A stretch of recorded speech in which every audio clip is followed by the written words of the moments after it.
The Federal Communications Commission has determined the following content to be emotionally harmful. Funny things that you think's funny aren't funny. Give me cocks all the time. I want cocks all over me. The Alan Cox Show kicks ass, man. Welcome. Show me what you got. You're not going to see a lot of cocks on TV. Alan Cox from the Alan Cox Show. I don't know what it's about you, but I can't even stand your voice. I think you're the biggest asshole alive. It's gonna be a great show. Let's kick it. I'll say kick it, and you'll just kick it with a tasty groove, okay? 1, 2, 3, kick it. Kick it. Come on. God damn it. Could you one time kick it? What the? Alan Cox. Here we go. He'll ad-lib. He'll be fine. It's the Alan Cox Show on 100.7 WMMS.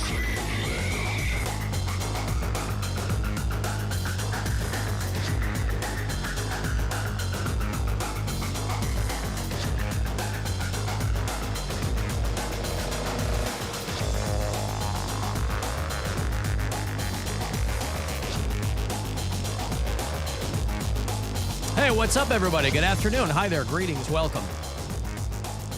Thanks for being here. My name's Alan Cox. Say hi to Bill Squire. He's right over there. Hey, creepy hugs. Mary Santora is in Midtown Manhattan. What up? I was just talking. Hole. What's that? Oh, you play bonus hole, yeah? Played bonus hole yesterday. big bonus we did holes. a live stream. Yeah, people sent you a bunch of money. How much did people send you? $74. Dude, it's so stupid. Just the dumbest thing on the planet. So walk me through this again. When you're playing bonus hole, and for the uninitiated, that's that game where you drop the coins in, and there's like this metal shelf Coin that keeps pusher. pushing. Yeah. Yeah. And the hope is that you'll get enough on there where it'll kind of, clump together and push more coins down, and then eventually some of them might come out of the machine. And there's bills and there's Right. other things to win in them. Right. And you're playing this at your laundromat. So last week, I found it. There's like two sides to my laundromat, and the one side has big washers and dryers that I've never been to because I've never needed to do that much laundry. And last week I did. So I walk over to this other side of the laundromat, and there's like a break area and this bonus hole coin pusher game. So last week on my story, I was adding. I put $5 in last week, and I was just taking videos and showing people, like, look at this dumb game that's at my laundromat. And people loved it so much. They loved it so much. And I was like, okay, well, let's play next week. Let's go live next week since you guys loved it so much. And then people just started Venmoing me $3, $4, whatever it was, couple bucks here and there. And it got all the way up to $74 that people had Venmoed me over the course of the week to put into the machine. And you would be making trips over there specifically to play this, not necessarily just anytime you're doing laundry. No. I've only played it twice. Last week when I found it, and then this week when when I'm doing laundry. I'm not going to the laundromat to play this game. Okay.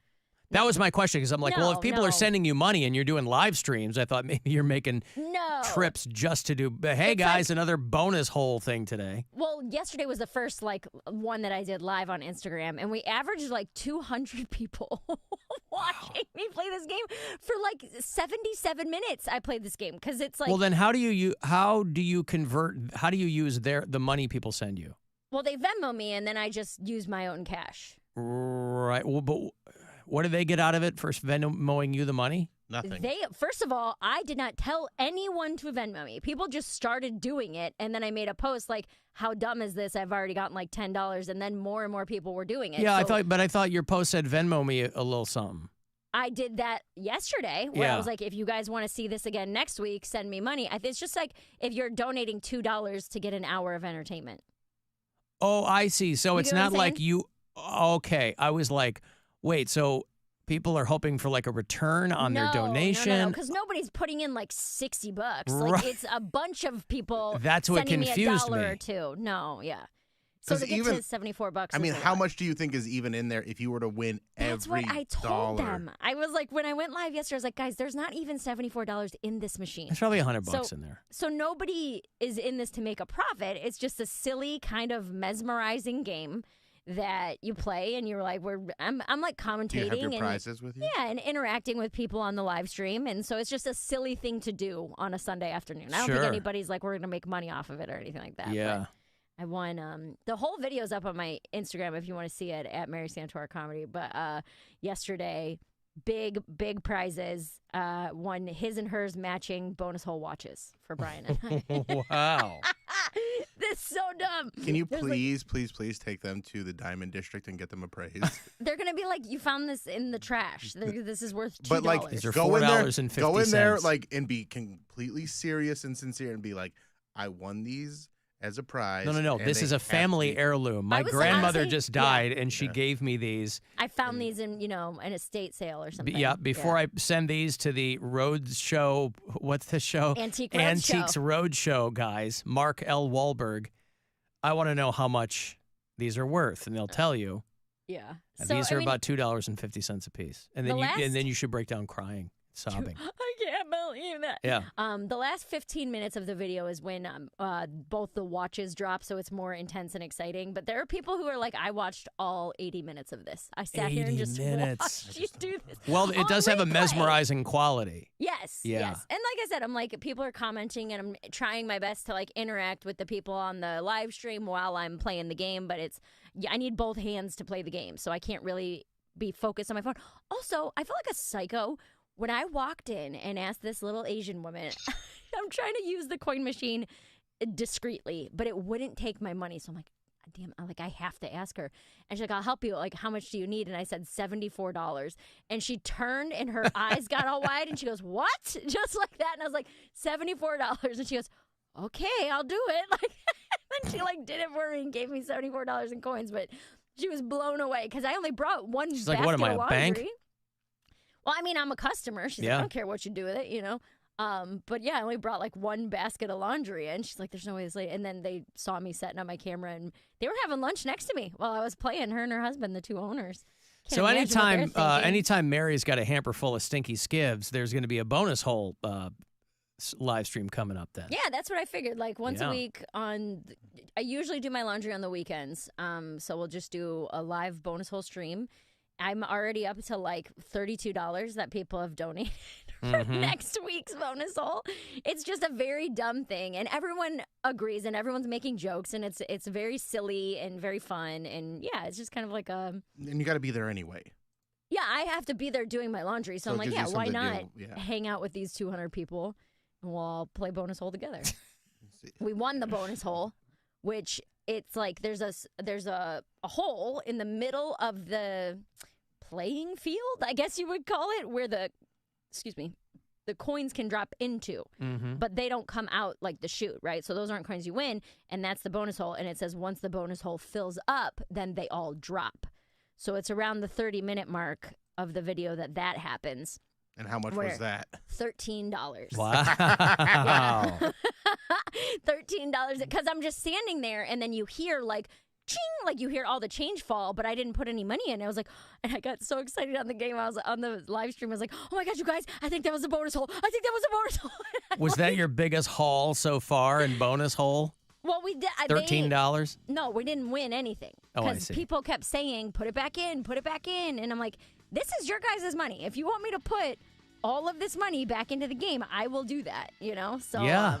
there wasn't a single, there might have been two people over the course of the 80 minutes who were like, take it and run, save the last $15. Like everyone What's else the was point? like, keep going, keep double or nothing.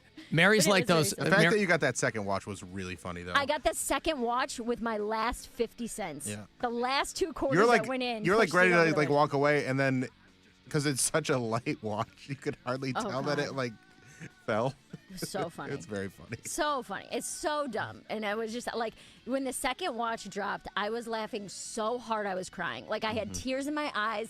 I could barely breathe. I was like, this is the dumbest, most amazing hour and 20 minutes that I've spent on Instagram. Mary's like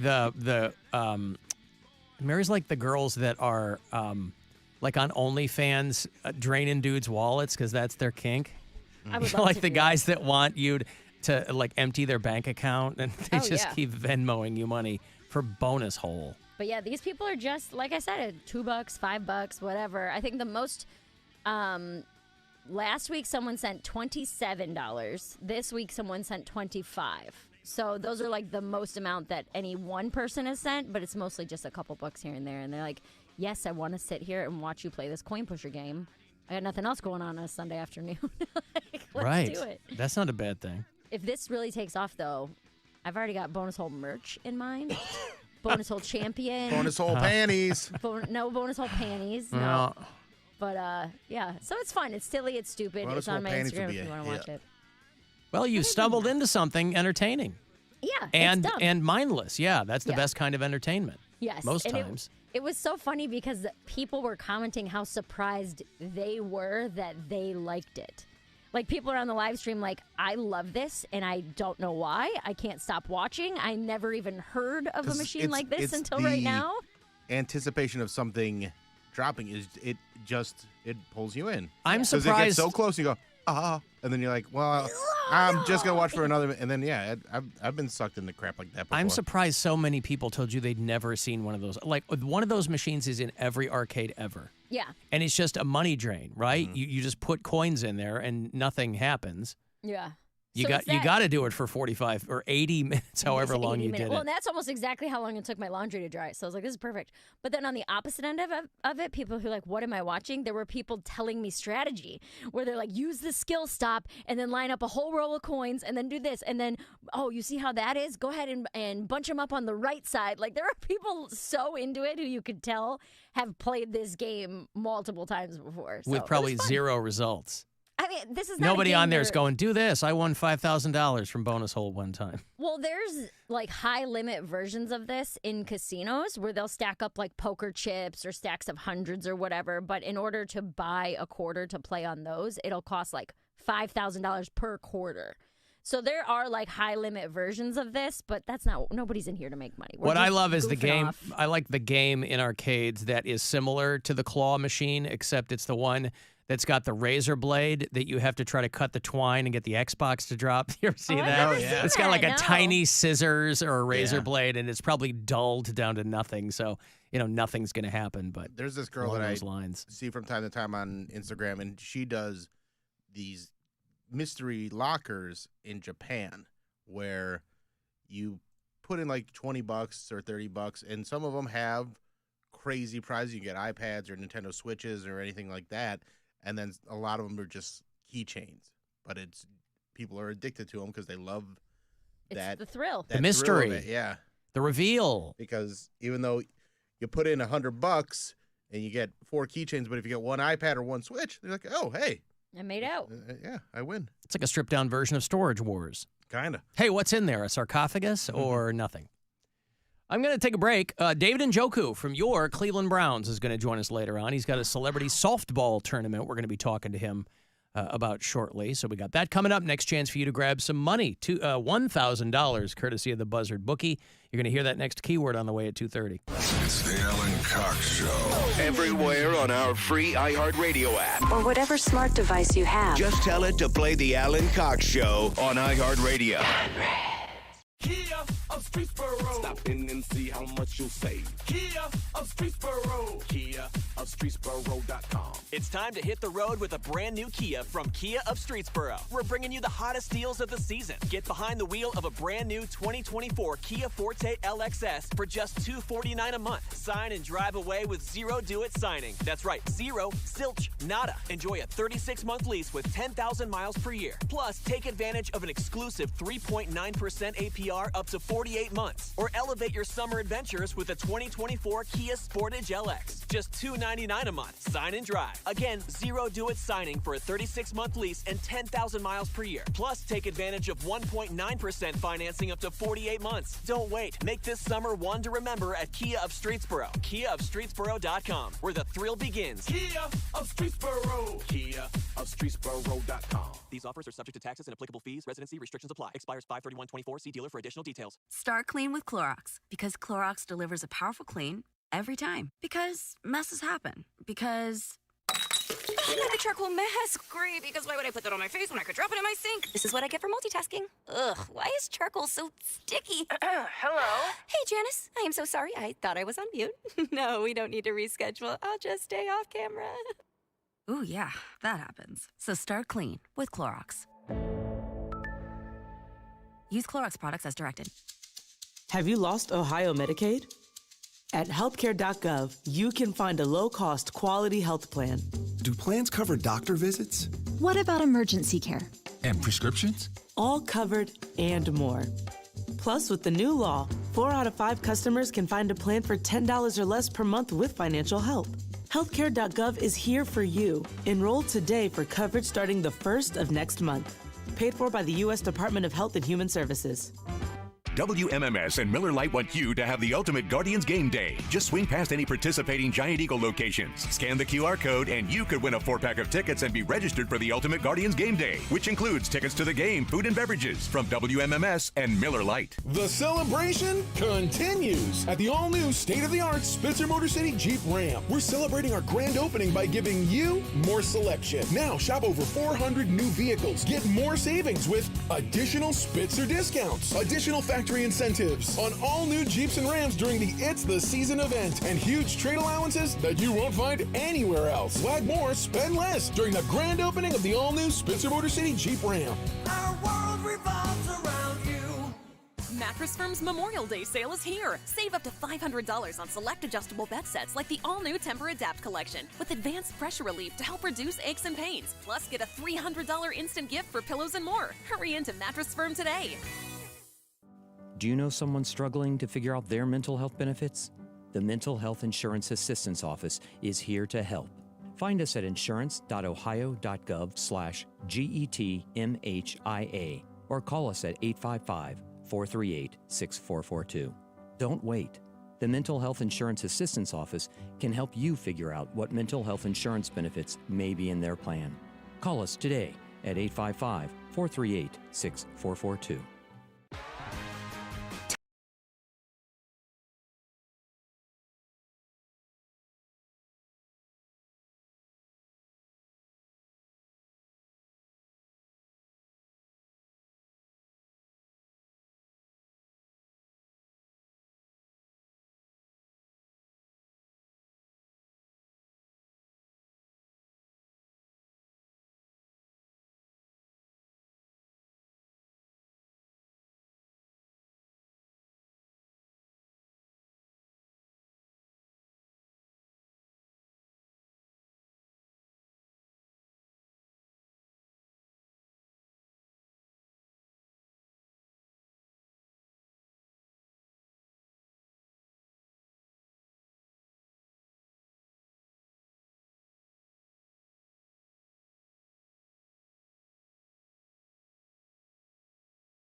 Crisis Text Line. Text 4HOPE to 741-741 now. iHeart's classic rock radio counts down the top 500 rock songs of all time, commercial-free Memorial Day weekend.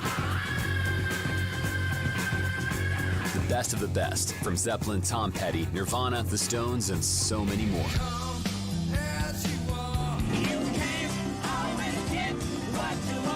The top 500 rock songs of all time. 500 to 1, commercial-free. Open the free iHeart app, search Classic Rock, and start listening. iHeart Radio. Free never sounded so good. Authors say to write what you know, which is why he remains unpublished. How can you know nothing about anything? Alan Cox. That hack knows absolutely nothing. On 100.7 WMMS.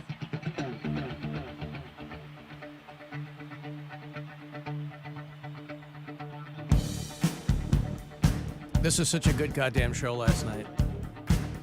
I hosted the Brit Floyd show. We had a bunch of listeners up in the skybox there at Jacobs Pavilion. And, God, it was so fun. It's a lot more fun than I had expected it to be. That's one of the things that I think Pink Floyd is known for, is the visuals and what the cover bands or the tribute bands do with it. It was really in the spirit. It's really fun. My son came in for it, so we were hanging out this weekend, which was awesome. Our friend Jesse Schultz was there, so it was super cool to see him and hang out. And it was a lot of fun. Talked to a lot of listeners and had fun. But I'm so fascinated with really popular tribute bands. I mean, Brit Floyd, their claim to fame is they're the only Pink Floyd tribute band that Pink Floyd endorses. These guys are British. But again, everything is, the scaffolding and the building has already been built. You just go out and replicate it, right? And they do a hell of a job, but you just got to hit the notes. They closed with this. They came out and did the encore with Run Like Hell. But they did a lot from Pulse, and they did all, and a lot of people came out to this show. It was super, super fun. I mean, it was a good time. I accidentally did an Instagram live last night because I was 2 or 3 drinks in, and I went to, I think, take a picture, and I went live. That's funny. Instead, no big deal. Then we kind of leaned into it, but it was a good time. The Brit Floyd show. So if you won tickets from us and you were up there in the skybox with us, thanks for coming out because it was a good time. Although I will say, boy, those people party hard, right? The doors were at 7 and the show didn't start till 8. We weren't even 30 minutes into the show when she's right below us or on the other side of the stairwell next to the skybox, but front row of the bleachers, this woman just goes full drunk dead weight. Oh. And I see like all the EMTs running over and her friends are over there like holding her head up. I was like, man, somebody was really pre-partying. And then they had to wheel her off in a wheelchair. It was a whole thing. Oh, man. Yeah. The couple who banged on Captain Fun's Floating Fandango were there. Nice. Yeah. And again, a Pink Floyd crowd. There was some younger fans there. My son was there. He loves Pink Floyd. Gesundheit. My daughter's a big Pink Floyd fan. My older daughter. But most of that crowd, you are playing to a crowd that's sitting there like you're giving a TED Talk. So, a couple of standing ovations, things like that. But it was a really good, and Jacobs Pavilion is just a great venue. The city's right there. You're on the river. Intermittently you'll get giant punches to the face of rank river smell. And I like that because it, let's say you were at a show that maybe wasn't enthralling you as much as another one might. It keeps you awake to get like a whiff in the face of rotten fish. And cell phones are never going to be the same as lighters, by the way. There's just no way around that. It's a casualty of the modern age. Is people at concerts, a lot easier to hold up their cell phones. You don't light lighters anymore. And I guess that's good. Nothing says good time like open flame. But it's not the same. Somebody texted me and said, I sent Mary $27 and I didn't get the notification that she went live, so now I feel like Dustin. Oh, man. I sent out a Mary notification. doesn't. I don't see any of your bonus hole. I put it all over my my Instagram. I was like, hey, tomorrow, hey, 20 minutes, hey. And then I sent out the notification that I was live. I did all of that. Yeah. That guy, well, I appreciate Listen, it. Lots yeah. of people enjoyed your money. You got to pay attention. There's only so many things you can do. David Njoku from your Cleveland Browns is going to be in here in about an hour. We'll have a few minutes of his time. He's a busy dude, but he's doing the inaugural David Njoku Celebrity Softball Game that's going to be out in Eastlake on June 8th. That's where the Lake County Captains play, I think, out there at the whatchamacallit park. It's like Classic Auto Park or something like that. And so we'll talk to him about that. A lot of teammates going to be playing with him. A lot of people from TV and social media. I saw an old lady in the mix. Nice. I want to ask him about when that. An old lady gets out there and plays some softball. Yeah. Good week of guests, though. Actor Daniel Stern is going to be on tomorrow. Comedian Paul Scheer is going to be on Thursday. Our friend Ian Bagg is here on Friday. Mary Santora is in the room on Friday. Whoop, whoop. Actor Viggo Mortensen is going to be on the show next week. So a lot of interesting people coming up over the next 7 to 10 days. I'm going to be out on the east side tonight. Oh, what's tonight? Doing some more bartending. A celebrity bartending gig? They call it a guest bartender. But we know what it is. It's the same thing. It's garage bar. So if you couldn't make it out to the one before, you can make it out tonight if you're on the east side. Now again, come to the east side. Come to the east side. Here we are. Is it settled with Mary, or are you worried that you're going to draw her ire again for being a celebrity? You always care what I do. Yeah, of course you do. You Come on. criticize everything I do. I know you try not to care, but you do. That's fine. It's whatever. The last time he did this, you thought that it was, I don't know what you thought. You thought that it was silly. I thought he wasn't going to like it. I thought that this would have been the absolute last thing in the world that Bill would have chosen to do. It turns out he really took to it. Because he doesn't like crowds or people or interacting.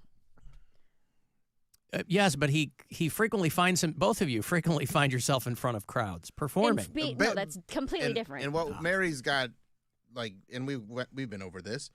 There was a time when I was very anti all this stuff, but after COVID and just in the past couple of years, I'm way more you want to hang out with people and go out with people and be in but again, it has to be things that I want to be at. Right. And when I'm at a thing that I want to be at, like Friday night, out singing karaoke with my friends. Had a great time doing that. Saturday, doing the drink puppet with a bunch of people at another bar. Super fun.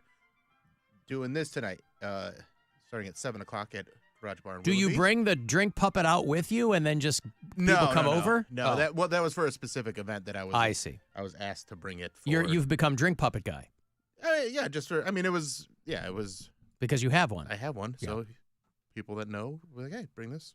We'll give you some free drinks. And I'm okay. Hey. Works for me. It's paying for itself. What did you sing on Friday night? I just went Weezer.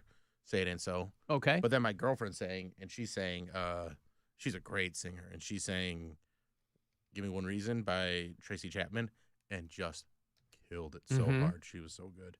Good for her. Aren't they re-dropping the Blue album? There's a 30th anniversary edition that's coming out. Yeah. As she's singing, Tommy was there, and she goes, I think I love your girlfriend. So that's all working just as I planned. No, I'm kidding. Well, listen, if on karaoke night, you do want a good mix of people that really don't know what they're doing and people who can sing. Mm-hmm. Yeah. It was, but everybody sang along with my song, so it did a lot of, relieved a lot of the heavy lifting of a song that isn't really even that hard to sing. And then there was a guy there's two mics at the bar, and he jumped on the other mic, and I was, hey, get out of here. This is my song. This is my time to shine. And he's like, oh, I'm sorry, man. I was just. My time to shine. And then I go, no, man, I'm kidding. I was going to say that. I don't care at all. If anybody considers karaoke their time to shine, that's they're taking it too seriously. I just wanted to make him feel weird for a second, and he did. And then then we were singing back to back, and we had a great time. So it was very fun. And then tonight, celebrity bartending at Garage Bar in Willoughby, and there's a theme. It's supposed to be Austin Powers type, because basically the bar manager there wanted to dress like a fembot. So I was like, fine by me. I don't have any Austin Powers gear, so I'm just going to wear what I'm wearing. But if you want to dress like a fembot, I'm all for it because hot girl. Well, I think it would be great to dress like that, but have no discernible theme. Right. Just have people go, what's happening here? And they go, what do you mean? Nothing. Just give me a Jameson and ginger. Can do. I've got to give you some money here. No, I want to give it to you. I don't have to. I want to. Last week for these keywords, by the way, before we go off for the Memorial Day weekend. So listen to each and every one of them, and there's still time, plenty of time for you to win. $1,000 right here from the Buzzard Bookie. Good luck. This is your chance to bet with the Buzzard Bookie and win $1,000 now. Enter this nationwide keyword at WMMS.com. Check. That's check. Enter it now at WMMS.com. I don't know if this is going to mean anything to a lot of you, but it was a bummer when I saw it on Friday. An actor named Dabney Coleman has died. Anybody remember Dabney Coleman? I know the name. He was an old guy. He was 92. Yeah. This was a guy where anytime they needed like a curmudgeon, even when he was a younger actor, they would get Dabney Coleman. He was in Tootsie with Dustin Hoffman. He was in a lot of TV shows. He was the boss in 9 to 5 for people who go back to that movie with Jane Fonda. I recognize and Lily Tomlin. War Games. War Games, yeah. Yeah. Yep. Anytime you saw Dabney Coleman, you were like, this is going to be good. He's Tom Hanks' dad, and You've Got Mail, and Okay, yeah, I've seen. He was him on in a lot of Boardwalk things. Empire and Ray Donovan, and he was on all these shows. Very, very prolific actor, and he's one of those guys that obviously you're not sitting around thinking about Dabney Coleman, but I was like, oh, that's a bummer. That guy was like really good when you'd see him and stuff. He's very good at playing a boss or someone in charge that's just a little stuffy. Yeah. I feel like he was in Project X. Remember that? Not the sci-fi thing from a few years ago, but the House Party one. Yeah, not that one. That was like 10 years ago. The one with when Matthew Broderick and like the robot monkey. Oh, remember that Project X? I feel like Dabney Coleman was in that, but maybe not. Helen Hunt was the woman. Dragnet. That was good. Dragnet. Yeah. Dabney Coleman. It was a bummer. Hey, the Guardians sweep the Twins this weekend, by the way. That's pretty cool. Yeah, they did, didn't they? And then the Mets are in town tonight. Former Indian Francisco Lindor, who apparently didn't cotton to people calling him Frankie here in Cleveland. But he's with the Mets now, and I imagine he will be met with rapturous applause tonight, right? That's a safe bet. Back in the friendly confines? That's what I'm hoping. I hope everybody shows him some love. You can't blame a guy for going and getting a $400 million contract. Of course not. He got. Like, yeah, that's a lot of money. Yeah, well, it's tough to say. No, I'll take a $200 million pay cut. Also, I think the issue that some people have with Francisco Lindor is because he's already very wealthy. Of course, he's the heir to the Lindor truffle fortune. I don't believe that's the case. I'm sorry? I don't believe that's the case. Oh, I've been terribly misinformed. Anywho, Mets are in town tonight and tomorrow night. Those are both 6:10 games, so we'll dip a bit early. And then they'll play that afternooner to wrap the season on Wednesday. And then the Guardians hit the road again. So Guardians, Mets tonight, 6:10 on your FM home for Cleveland Guardians baseball. 100.7 WMMS. Alan, what if Mary starts making more money with bonus hole than her sister makes on OnlyFans? I don't think that would be with possible. Just the regulation holes. What? I don't think that's possible. I'm not going to make any money off the game unless people started sending me hundreds of dollars worth of tips. Right. But Hey, they are sending you money. They're sending me money to put into the game. Right. So that is not money I am keeping. I mean, I think a couple people sent me like $5. Hey, go get a coffee. Here's $10. You know what I mean? Stuff like that. But go get a coffee. Got to stay hydrated for bonus hole. But we don't want you passing out. Yeah, I'm not making money on this. This is not something, it's just a very dumb thing to do. That's all. It's so stupid. And I think I said that 150 times during the live stream where I was just like, this is the dumbest thing anybody's ever done. And I'm having so much fun. And so are you guys. But why say that so frequently? Because it feels so stupid. Like the amount of excitement I'm feeling and that everyone else is feeling when like when the bonus hole hit or when the first watch dropped. What's it's dumb exciting. about getting excited? It's just a stupid thing There's to get so excited few about. things in life that are truly exciting that I don't think you should place guardrails on whatever it is, right? Yeah. Because a lot of times excitement is involuntary. Excitement, you can get excited for something that you know is coming, but a lot of other times you're like, this is great. Mm-hmm. Who knew? Who knew? Yeah. Yeah. Bonus hole. Good time. Good time. By the way, just to put this on your radar, because, we do have a lot of, listeners with mailboxes. It is Mailbox Improvement Week. Oh. It runs all this week. And this is when the Postal Service, your mail carrier might not even realize that it's Mailbox Improvement Week. But I'm putting that little bug in your ear. That they go, hey, take a look at your mailbox. Make sure that everything is clean and that everything is whatever. Examine their mailboxes and perhaps improve the appearance. Now, I would never tell you what to paint on a mailbox to improve its appearance, but it is Mailbox Improvement Week, and whatever that might mean to you, you can always say that you were just trying to support your United States Postal Service, right? Somebody had to write up this press release and telling grown men and women how to improve their mailboxes. There's a guy on Instagram that walks around, and he kind of does this, but he just roasts stupid mailboxes that he sees and just makes dumb little jokes about it and goes, peas, shrimp. And it's really stupid, but it's really funny. And well, then he's probably all over Mailbox Improvement So this Week. is like a big week for him to shine. Yeah.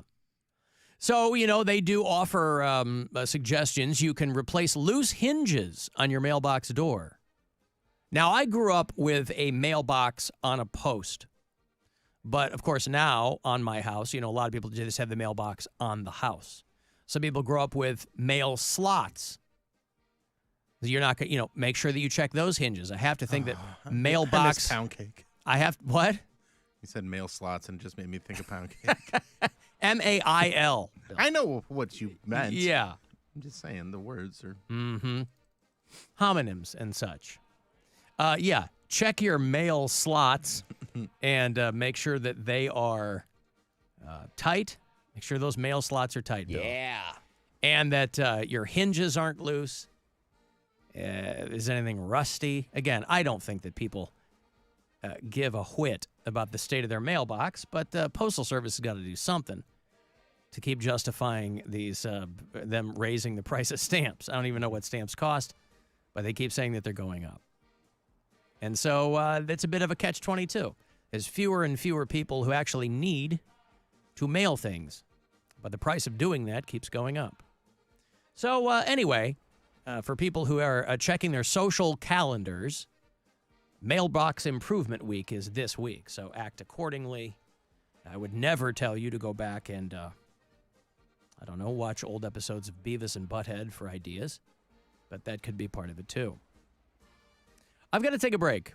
You want to send me a text for anything, 35192 to do that. Want to go see Third Eye Blind? They're on the road this fall. Summer, rather. July 5. They're going to play out at Blossom on the Summer Gods Tour. So I got you a couple of tickets for that coming back. It's the Alan Cox Show on 100.7 WMMS. And everywhere you go on our free iHeartRadio app. And now, a Buzzard Bookie safe bet. If you gotta be in court, always check behind the toilets for bribe money that hasn't been collected yet. And always be listening for those keywords to win $1,000. Up to 9 chances to play every weekday at 30 past the hour. Take the action from the Buzzard Bookie on 100.7 WMMS. Brought to you by Jersey Mike's Subs. Here's my Jersey Mike's radio idea.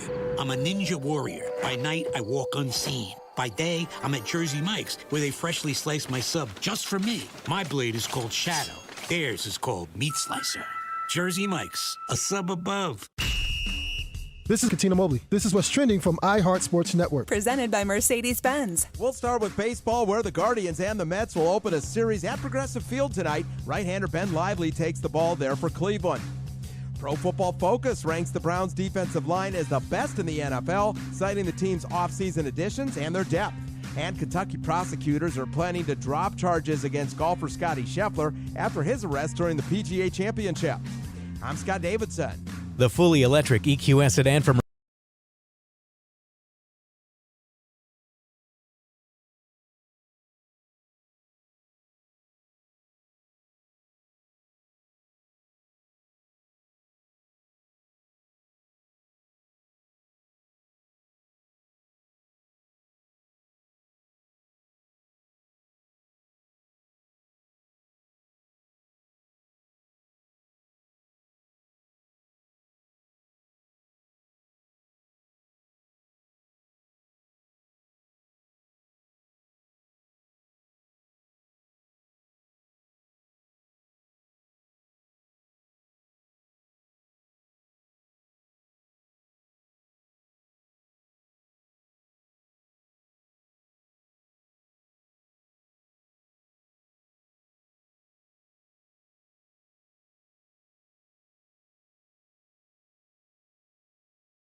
is The Buzzard. From the Bath Authority Studios. 100.7 WMMS, Cleveland. It's time to give stuff away. It's time to give that stuff away. It's time to give stuff away. Give stuff away. All right, everybody go see Third Eye Blind. Stephen Jenkins and the boys are headlining the Summer Gods Tour with special guest Yellow Card and Arizona. All three bands. Friday, July 5th. Right around that holiday time there. Out at Blossom. LiveNation.com has the info for you. If you want a couple of tickets here, be caller number 10, and they're yours. Good luck. 2 for Third Eye Blind this summer. 216-578-1007 or 800-348-1007. This election year, 2024, a big year. He's committed to the real issues, like dehydrated grape supply and banana peel protocols. This is what people care about? Alan Cox. On 100.7 WMMS.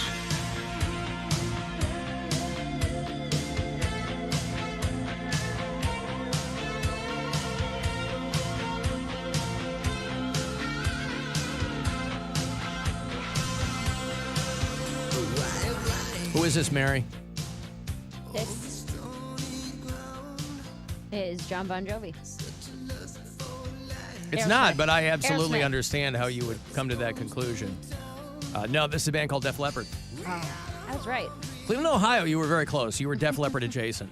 Yeah. Cleveland, Ohio has been a very nice landing spot for Def Leppard over the past few years. They have, if you were to tell me that Def Leppard would have been one of those 80s hair bands that would have stuck around, I would have said you were crazy. But they evolved and they tried different things, and they're still making people happy. And like they came through with Motley Crue last time. I think they played Brown Stadium. They're doing Progressive Field this summer with Heart and Journey. And that is July 30th. But Joe Elliott is the longtime frontman of Def Leppard, and apparently a lot of people are using his name to scam people out of money. And it's just, it's really sticking in his craw. He doesn't want anyone. You know, you can open yourself up to all kinds of litigation if people think it's you scamming them, even if they're frivolous. He wants people to know that that's not him. Please, don't think that I'm asking you for money. Hi, everybody. This is Joe Elliott, Def Leppard. And here's the deal, right? I am the real me, okay? Joe Elliott. Elliott is spelled with 2 T's, not one. And I'm not much to brag, but I don't need your money, okay? I would never, ever ask you for money. Please tell everybody you know I am not scamming anyone. So anybody that pretends to be me or anybody that sends you an email, it's not true, okay? It's absolute, complete, and utter bollocks, right?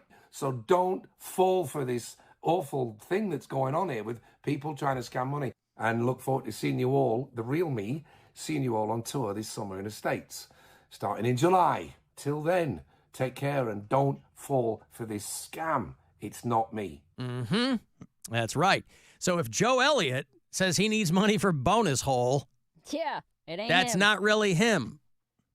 I don't need your money for bonus hole. He sounds like a cartoon character. I know. What a great voice that guy's got. I don't need your dollars and cents. Money. It's all bollocks. I love it.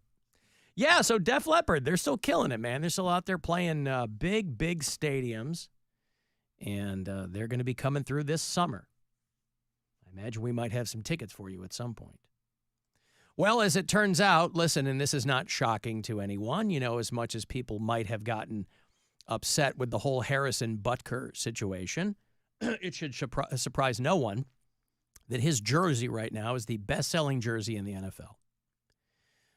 Because the old and busted is the MAGA hat. The new hotness is the Butker jersey. And so, again, it shouldn't surprise anyone that people are snapping these up. Now, he is a kicker. So, it does surprise me because, like, pretty surprising, actually. even if you are a fan, like, you're buying that jersey because you're like, this is how I feel about women, and it's such a weird thing to be. Those people cannot. So they want to get in people's faces. The MAGA hat, the Butker jersey. I just want you to know, as a Christian, yes, I'm right, you're wrong. and do what I say. I am not shocked about this at all. It's just. I think it's kind of weird. It's really weird. I was talking with my mom about it on Friday when we were having lunch. She's like, they're conservative. She's very religious, but she's still hearing that. She's like, this guy doesn't seem to really understand what they're trying to impart upon people these days. Like, it's really, like, that's not even, like, she was just completely confused by somebody having that outdated of a look. And she goes to church and hears I was going to say, Yeah. I don't know why anybody would be surprised. I think it's very sweet of your mom to not be judgmental about it, but I mean, I'm not surprised at all that there, and that's what I was talking about last week. I was like, there's always a next generation of people who feel that exact same way. You can't just lay it at the feet of boomers. There's this whole group of people who think that, like, oh, as soon as the old people die off, it's going to be a utopia. There's always young people who think that way. I will say this. I was kind of annoyed at people calling for him to lose his job. Me too. I felt like that is really one-sided and unfair. Well, it's lame. Listen, and you get to have your opinion. Just because you don't like his doesn't mean he has to be fired. Just because his opinion is outdated or archaic or whatever it is, that doesn't mean someone should lose their job. But that's where everybody goes now and have been on both sides. Everybody goes to that now. They go, I don't like this, fire them. Because that's an insane way to think. Well, of course, but this is nothing new. Yeah, they're like, the petition's up to 160,000 signatures. Oh, is it? In a country of 320 million people, you got 160,000 signatures? Bravo. But yeah, it's silly. It's not going to do anything.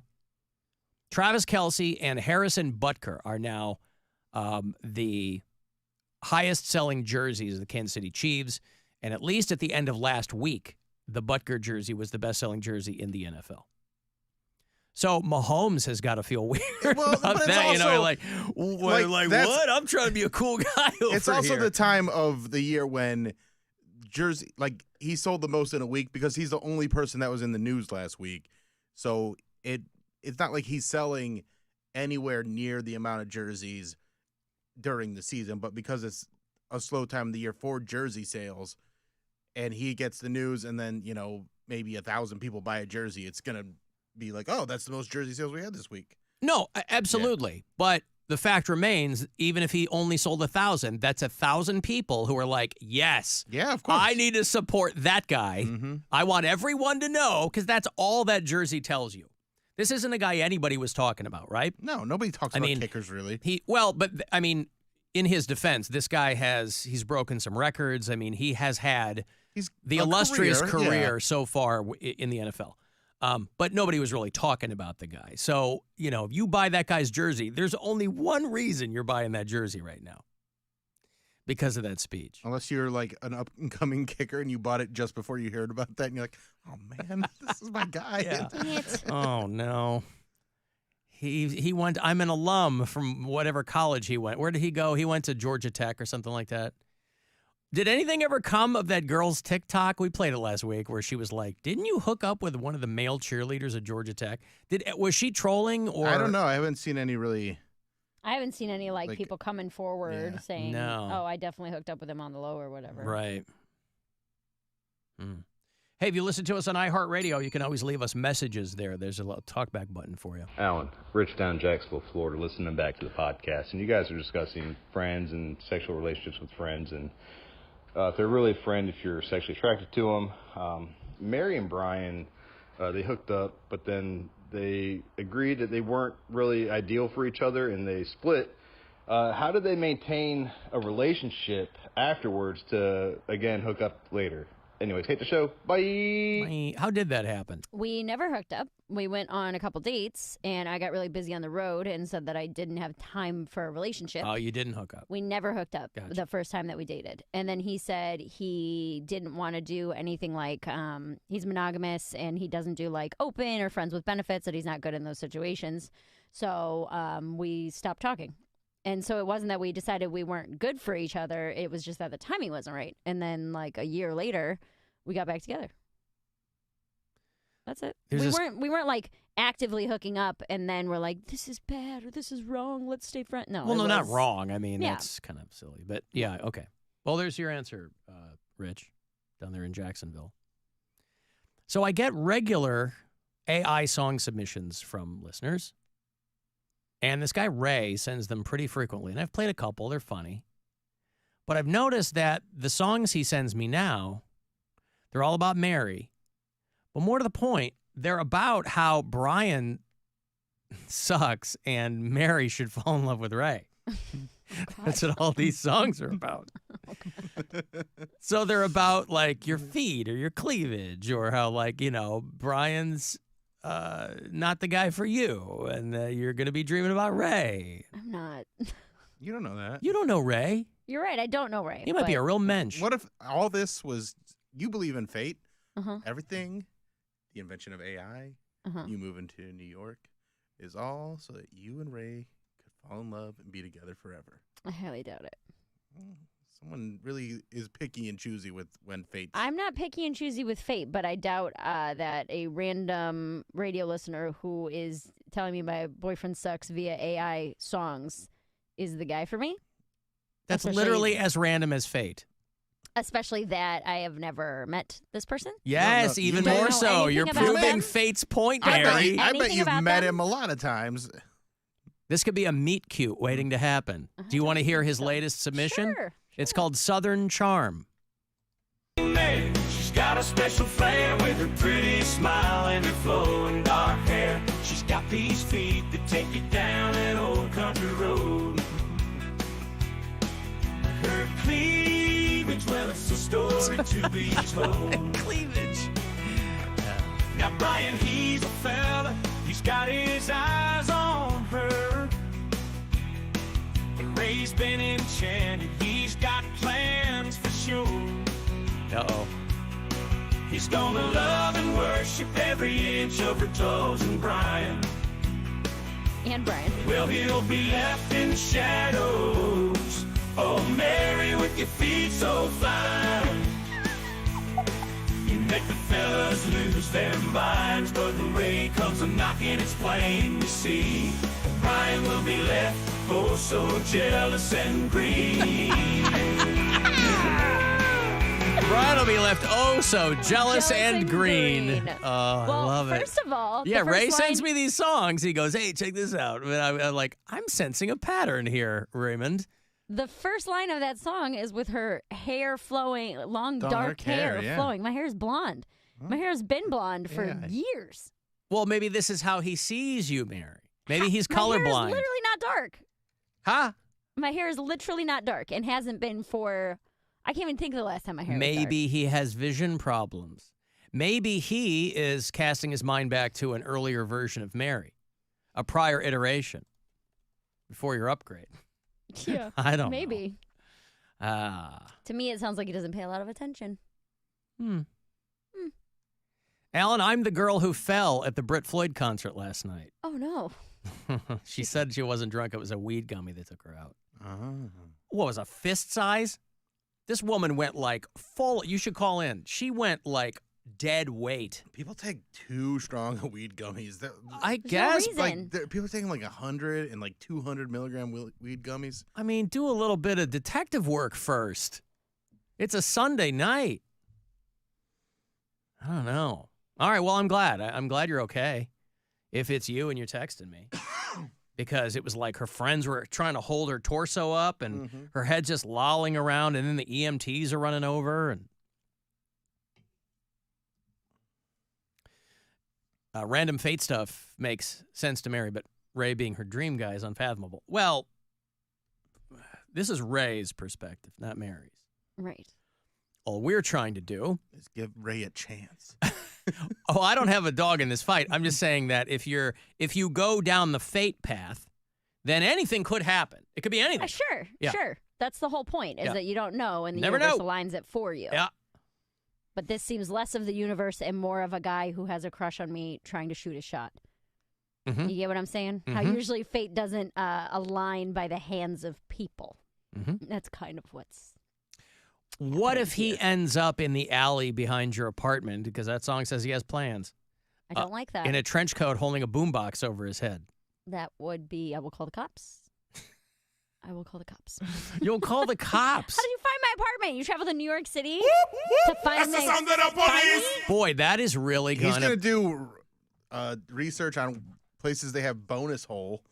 Yeah. Narrow Can't it find it. down. Yeah. That's gonna. But even then, you don't know which laundromat I go to. You're going to go to every single laundromat until you find me and then follow me home? That's what fate requires. That is not fate. That is stalking, you guys. Well, what's the difference? Shades of difference, Yeah. Mary. No, again, You watch Baby Reindeer. Fate and stalking are hand in hand. completely different. Hand in hand. Yeah. No, they are not. He's going to go, hey, is this where Bone Holio hangs out and spent $73 for 80 minutes? So how much money did you spend over the 80 minutes? $74. Oh, the $74. Okay. Yeah. No, I didn't put any of my own money in or anything like No, that. I didn't know if you were doing it until the money was gone. Yes. Okay. So like when it took me. So if people I don't sent know. you $15, it wouldn't have been We would just nearly do as long 15 as. Right. Gotcha. Well, I did it in after the initial run where the everything. Okay, let me hold on. So the $74 in quarters I set up on the top of the machine, and then everything that came down into like the loot chute, if you will, I took and put on a separate table. So after the $74 was gone, I sat down and counted how much we got back, and we got back like $30-something, like just under $40. So we were down, $40 at that point. So I was like, we can either keep this or what do you guys want to do? And everyone's like, put it back in. So we just played it until it was completely gone. So at no point were we up any money. Okay. Again, that is not the point of this. It's not to win money. No, I understand. I guess I wasn't, I was looking for some clarity there. Hey, the month of May, in addition to, because somebody texted me and said, I've been a mail carrier for 17 years. I've never heard of Mailbox Improvement Week. It's also Zombie Awareness Month. So for people, now granted, we are almost done with May. So if you weren't aware that this entire month was Zombie Awareness Month, or ZAM, if you prefer, you've really wasted some time because you only have about a week and a half left to prepare. Although it's not Zombie Preparation Month, it's Zombie Awareness Month. So I guess that, in and of itself, would only take a matter of seconds to become aware of them. Are you aware of zombies? Yes. I am now, yes. Done. Mission accomplished. Yep. Why did you need a whole month, now that I think about it? But it's, it's internationally recognized. I'm not sure what it's for. But I think that it's probably people who are, there's people who have a strange relationship, almost too much of a intense relationship with Halloween. Yes. I think those know people like that. they can't wait until October. So they're like, I need something halfway through. And so Zombie Awareness Month was born. But again, however you've got to get prepared for the undead. I'm still trying to plow my way through Army of the Dead, the Zack Snyder, Dave Bautista movie over there on Netflix. It showed up in my You Might Like queue over there on Netflix. I'm like, oh, I think I started watching this 2 years ago, and I never finished it. And so now I'm trying to finish it. I'm doing the. But it ain't good. No. It's not fun. Zack Snyder. Like, how can a movie with all these people and all this stuff in it not be any fun? Zack Snyder finds a way, man. He must. Like, I remember how excited I was years ago when Sucker Punch came out. Yeah. And I was like, how does this movie suck? It should be great. But, so I'm trying to plow my way through Army of the Dead. What are you watching? I'm plowing my way through the Ashley Madison documentary. Oh, yeah. They've seen an uptick in memberships, by the way, because of that documentary. I believe it. Yeah, Ashley Madison. Cleveland showed up at number 13 on the list of the cities with the most people in Ashley Madison memberships, which makes sense. I mean, But, yeah, congratulations. Cleveland, Ohio, number 13. Number 1 in Ashley Madison, Columbus, Ohio. Congratulations. Hey. Not every faculty member can sleep with a student. It is Flavortown. Flavortown. How about that Guy Fieri boy? He lost like 35 pounds. He's all skinny now. I don't want Guy Fieri to be skinny. I want him to be healthy. I want him to be healthy, but I don't want. He's like, everybody thinks I'm sitting around eating double cheeseburgers all the time. And he's like, you don't eat until the camera's on you. That's how these people do these cooking shows. And they're, they're not getting out of shape. They're like, when the camera turns on, that's when you take a bite of the food.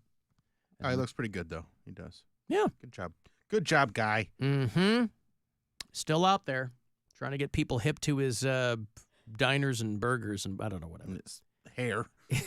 He's still rocking the hair. Still rocking the hair. Well, that's party whole hair, look. though. Yeah, I mean, if you're that guy, if you're going to be like this rock and roll chef or whatever he's, bowling shirts with flames on them, that's your vibe. The smash mouth of the kitchen. I mean, but you can't just change that overnight. You're not going to start wearing turtlenecks and tortoise shell glasses. He's Guy Fieri. He's accomplished. I got a break here. David Njoku from your Cleveland Browns going to join us in here shortly. We'll have a couple of minutes with him to talk about his celebrity softball invitational, the inaugural going to be doing out there on East Lake in June. So we'll chat him up about that. If you want to join us this Wednesday night on the Cleveland Funny Bus, I will be your host this week, and I will have a pair of tickets for you when we get back. Anything else, you can shoot me a text, 35192. The Alan Cox Show. On our free iHeartRadio app and your favorite smart device. Just tell it to play the Alan Cox Show on iHeartRadio. From the Universal Windows Direct Weather Center, WMMS Weather. Mostly sunny and hot. Can't roll out an afternoon shower. Highs for your Monday in the mid to upper 80s. Partly to mostly cloudy tonight with a slight chance of showers or storms. Overnight lows in the 60s. For your Tuesday, showers or storms possible. Otherwise, partly to mostly sunny with highs again in the upper 80s. This report is sponsored by Mattress Firm. Mattress Firm's Memorial Day sale is here. Save up to $500 on select adjustable bed sets like the all-new Temper Adapt collection with advanced pressure relief to help reduce aches and pains. Plus, get a $300 instant gift for pillows and more. Hurry into Mattress Firm today. Kia of Streetsboro. Stop in and see how much you'll save. Kia of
best of the best from Zeppelin, Tom Petty, Nirvana, The Stones, and so many more.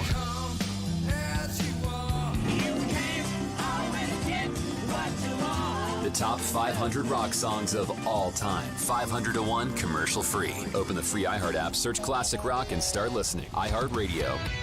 Free never sounded so good. It's time to give some stuff away. Now it's time to give some stuff away. All right, I want to join us this week on the Cleveland Funny Bus every Wednesday in May and June. It's Alan Cox Show night. Bill and I are your hosts week to week. I am your host this Wednesday night. If you've never joined us on the Cleveland Funny Bus, it is so much fun. It's a 90-minute tour through some very interesting parts of the city, things you might not know, things you can learn about your own hometown. Local comedians are your tour guides. And I will be with you this Wednesday night. We leave from Collision Bend. It's BYOB. It's a blast. If there are any tickets left for this week, you can go to funnybus.net, find the Alan Cox Show logo, or be caller 10 right now, and you and a guest will join me on Wednesday night. It's a blast. So good luck. Caller 10, 216-578-1007 or 800-348-1007. The poor air quality. Oh, the air quality is bad? It's bad. That's been a complaint about this thing for a decade. The more exposure folks have, The Alan Cox Show. the more likely it is that they'll be sick. On 100.7 WMMS.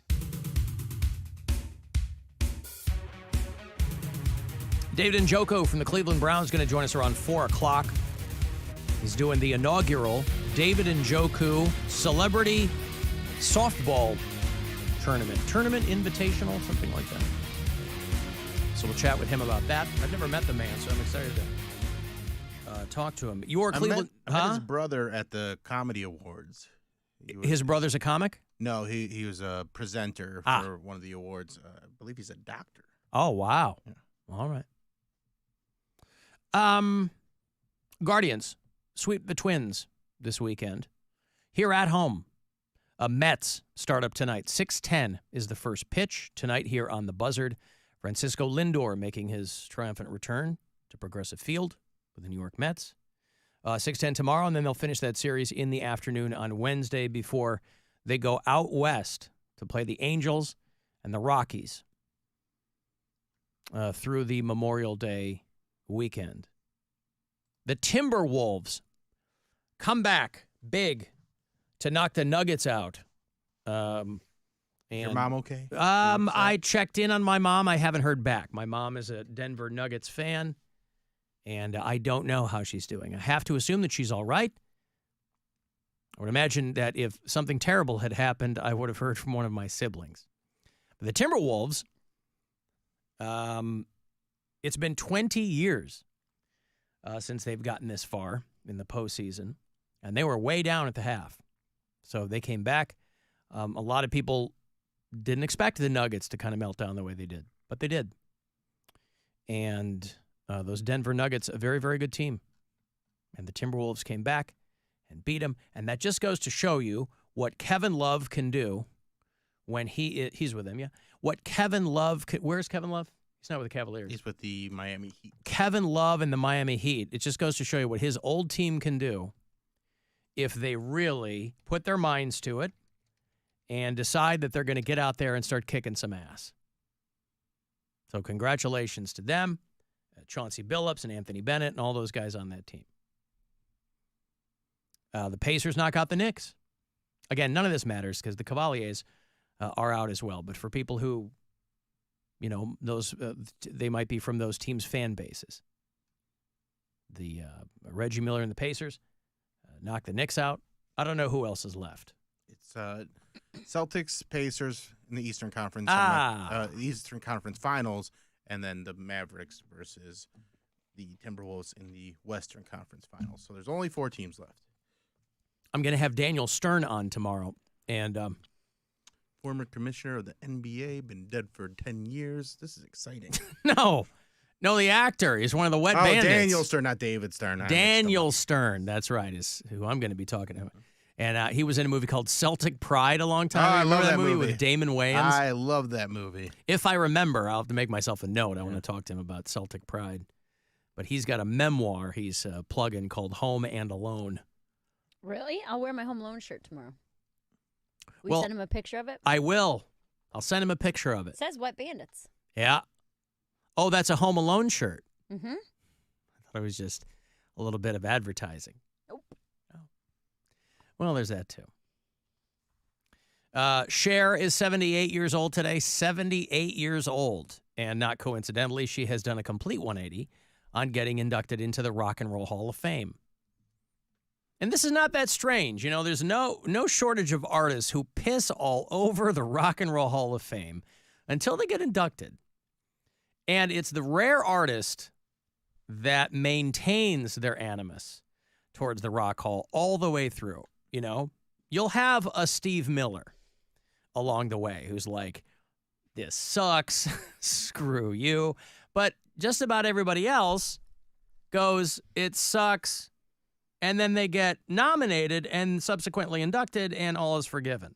And maybe that's just showbiz stuff. You know, Trent Reznor did the same thing. Trent Reznor from Cleveland, 9 Inch Nails. He goes, Rock and Roll Hall of Fame. And then 9 Inch Nails goes in, and he's feeling pretty good.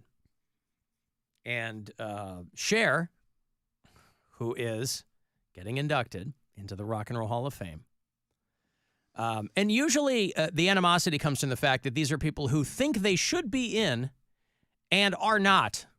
Like, they're mad they've been snubbed. And a lot of these people just go, and this goes to show you how broad the Rock Hall has gotten, that somebody like Cher would be angry that she's not in it because she's like, I've been eligible since 1991. Why am I not in there? So you have to kind of go into the artist's brain, and their brain just goes, well, I've been eligible. Why am I not in the Rock and Roll Hall of Fame? I'm awesome. People like me. Why am I not in there? So she was like, oh, the Rock Hall can go F themselves and blah, blah, blah. I mean, as recently as like this past Christmas, right? Because they go, well, she's had all these number one hits. How is she not in the Rock and Roll Hall of Fame? And so if the Rock and the Rock Hall, obviously, it's very much by design that they get people to think of the Rock Hall as more than just rock and roll. And to that degree, they have succeeded because all these not decidedly non-rock acts and artists are going, why aren't I in there? But now that she's being inducted, she says, hey, that's pretty cool. That's pretty great. Isn't this great? Yeah. Isn't this great? That's right. Her song Believe, of course, is widely considered to be the first song using auto-tune. It's 1998. And I cannot believe that song is that old. One of the best-selling singles of all time. That was her on the Battleship, right? In the video. She was I don't on, know if I remember the video for that one. Or is that if I could turn back time? One of those. She had videos where she was still, because you're talking, she would have been in her late 40s. And people were like, oh, God, Cher. She's in her late 40s and she's still prancing around. Well, she's dressing exactly the same now, and she's 78 today. So she's one of my dad's favorite artists. Cher. Yeah. Did he ever see her live? He did. Yeah. And my stepmom said it was like he loved it. He was just enamored. It was an amazing concert for him. It's like, all right, Dad, get your Cher. Get your Cher on. Well, I never got into, like, my mom had some Sonny and Cher albums, I think, and so I would hear some of that music when I was a kid. And because I was a kid in the 70s, I remember the Sonny and Cher show. And even then, people were like, what the hell? How did this guy pull her? But, you know, they were kind of, they were birds of a feather back then. They were kind of both young folk artists. They met when they were young, right? She was 16. Well, I should say they met when she was young. They're like hippy-dippy. She was 16 and he was 27. And, you know, he was working for Phil Spector. And so people really started to pay attention to Sonny Bono when he hooked up with Cher. But that Sonny and Cher show, when I was a kid, that was like a big deal. They had the Sonny, because in the 70s, variety shows were a huge thing. Everybody had a variety show. So it was like Carol Burnett, and it was Lucille Ball, and everybody had a variety show. And they had the Sonny and Cher Comedy Hour, and then the Sonny and Cher show. But when I was a kid and Cher was on TV, you know, if she was doing Half Breed or singing Gypsies, Tramps, and Thieves, where she's wearing like the moccasins, and I was like, oh, Jesus. Made a little Catholic boy feel good to see Cher on TV. She was super foxy. She showed her belly a lot. I'm a kid, right? Mm-hmm. And so Very I'm like, provocative back in yeah, those I'm like, days. look at this. You know, I'm like, I need to see another woman naked besides my own mother. Oh, my God. Right?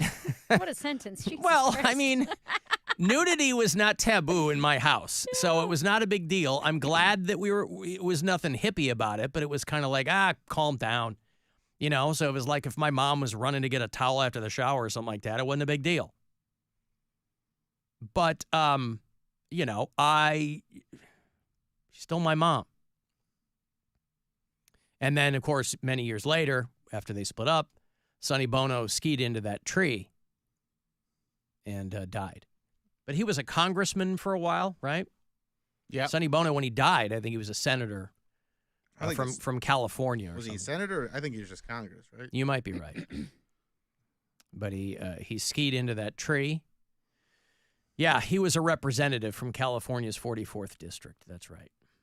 And his wife took over the office, or the position. When he died, Mary Bono.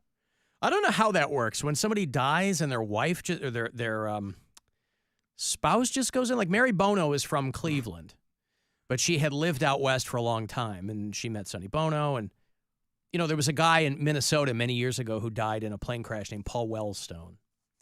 And his wife just, like, took over the position. I'm like, I don't know how that works. I'm sure there's some kind of nomination within the party, but that just goes to show you anybody can do those jobs because they're like, put his wife in there. I mean, she was an accomplished woman. I think that she was like a lawyer or something like that, so it wasn't like she was, you know. Homemaker. Yeah, or whatever. You know what I mean? Like she kind of had some connections to that situation. But so, short story long, Cher has done a 180 on the Rock and Roll Hall of Fame. She thinks it's great now. And that she's looking forward to getting in. But it wasn't that long ago. She was talking shrimp about the whole thing. Bill did that. Bill is like on record as screw accolades. They're all dumb. Awards are stupid. None of this matters. And then the Cleveland Comedy Awards named an award after him. And he was like, this is pretty awesome. This is so cool. Yeah, once you get one named after you, it's cool. I mean, yeah, he got one named after him. I know, he but did. I'm saying Yeah. it's still an award. It's still an accolade. It's still the thing you said you hated. And that's exactly what these artists are doing. Mary, are you mad because you didn't win the Bill Squire Award? Not at all. Oh. But I'm saying this is not uncommon even in our own small circle. I see. Right. You know? How do you think Cher's feeling right now, Bill? I really don't care. I don't care. I hashtag don't care about Cher. Someone who's been there. Yeah. Cher, do whatever you want. Cher, you're 80 years old and you still 78 today. It's 80. 78 is 80. You got to round down like Cody. Well, listen, good for her, and she's still out there dating young dudes. And you know what Cher has in common with Mary Santora? We both have homes in Malibu. Neither he has that, and neither of you has won the Bill Squire Award. It's true. Mm-hmm. Mm-hmm. Let me give you money. It's $1,000. Last week to grab one of these keywords, but we have about 13 every day through Friday afternoon. So still plenty of chances to win if you haven't already. Good luck. This is your chance to bet with the Buzzard bookie and win $1,000 now. Enter this nationwide keyword at WMMS.com. Bank. That's bank. Enter it now at WMMS.com. Hey guys. Horseface Cher was never foxy. Alan, you call everybody foxy. I cannot trust your judgment in women in any way. Take it easy. First of all, I don't call everybody foxy. But if you were a kid in the 70s and into the early 80s, Cher was foxy. She was like, we're talking pre-Madonna, not pre-Madonna, pre-Madonna.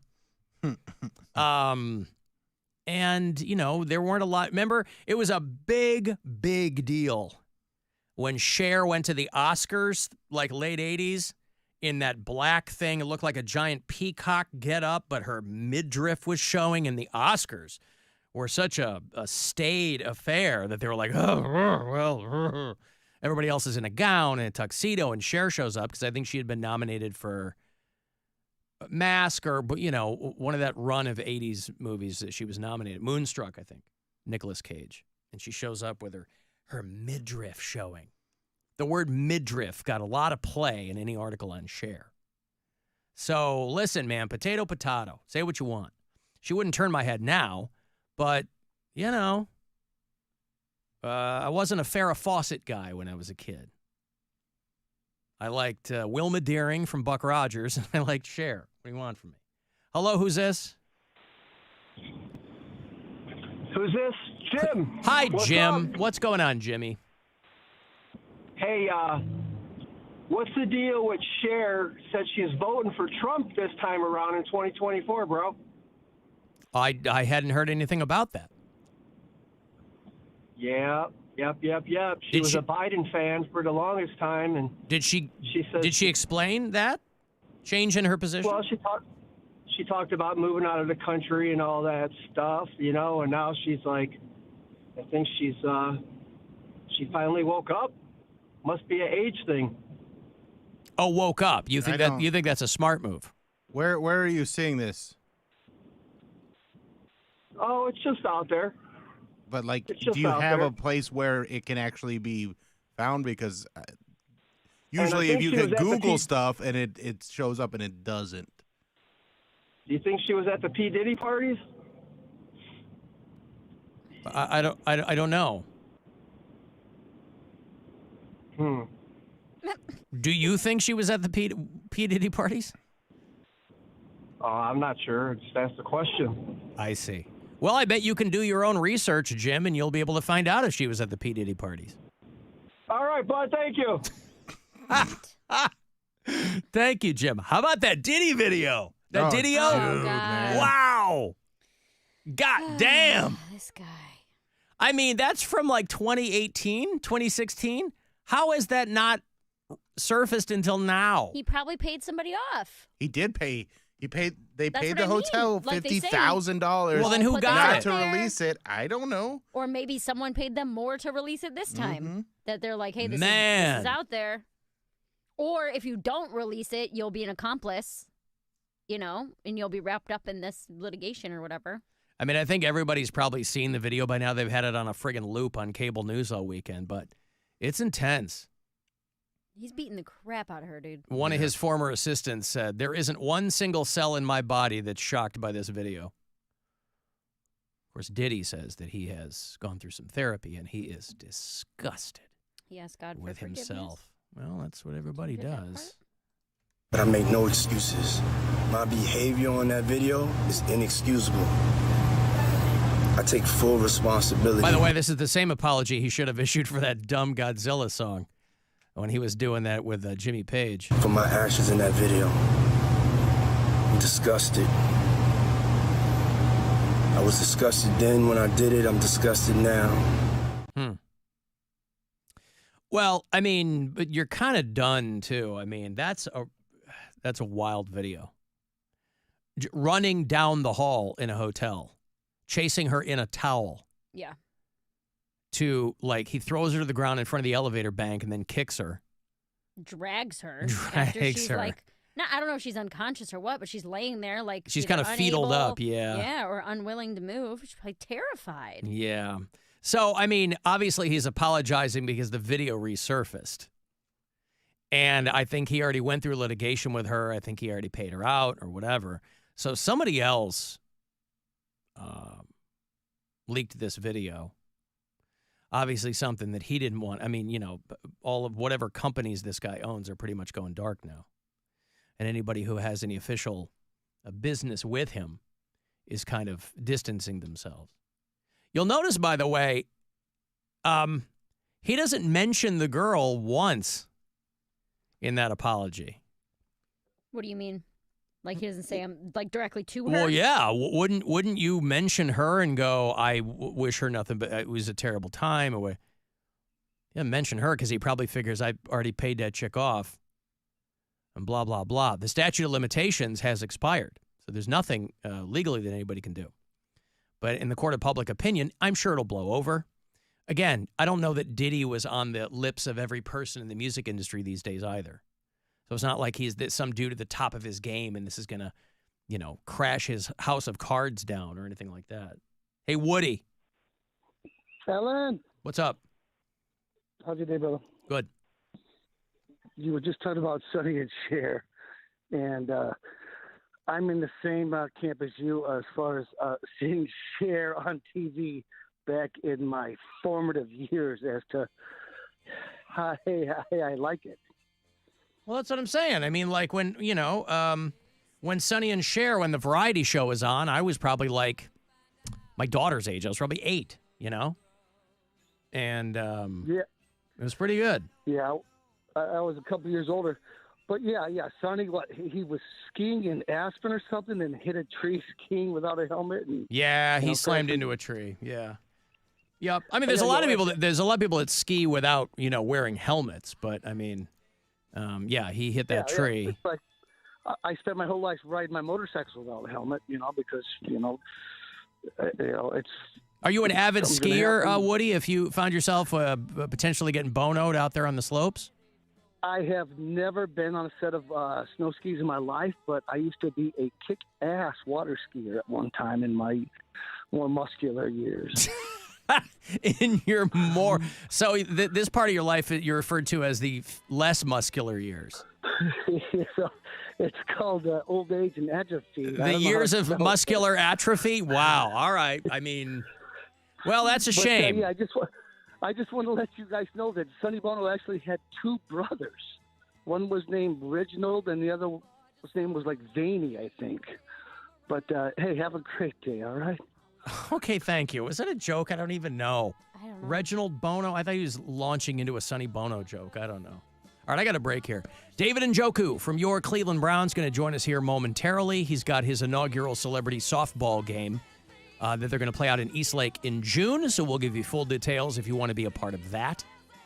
I will have Rise Against tickets for you after the break. Want to go see Rise Against? They're back on the road. And they're going to do October 20th at the Agora, so not till this fall. But I'll get you those tickets next. It's the Alan Cox Show on 100.7 WMMS. And everywhere you go on our free iHeart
feature you need. So if you ride, see if you could save with Progressive, America's #1 motorcycle insurer. Get an online quote in as little as 3 minutes. All from the great indoors.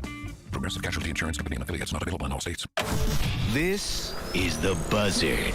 From the Bath Authority Studios. The Buzzard. The home of the Buzzard. Buzzard. This is 100.7 WMMS. Cleveland. It's time to give stuff away. Time to give stuff away. Hey, I want to go see Rise Against. They are on the current tour. They're going to bring them to Cleveland this fall, Sunday, October 20th, at the world-famous Agora. I don't know who the support is on this tour. I haven't seen who's opening for them, but they usually take somebody out who's pretty solid. The whole thing is going to go down at the Agora. Go to agoracleveland.com for the details. So hang on to these until the fall. Caller 10, these are yours. 2 for Rise Against. Good luck. 216-578-1007 or 800-348-1007. Now we come to a very important section. One that everyone dreads or is embarrassed by or tries to avoid completely. The Alan Cox Show on 100.7 WMMS.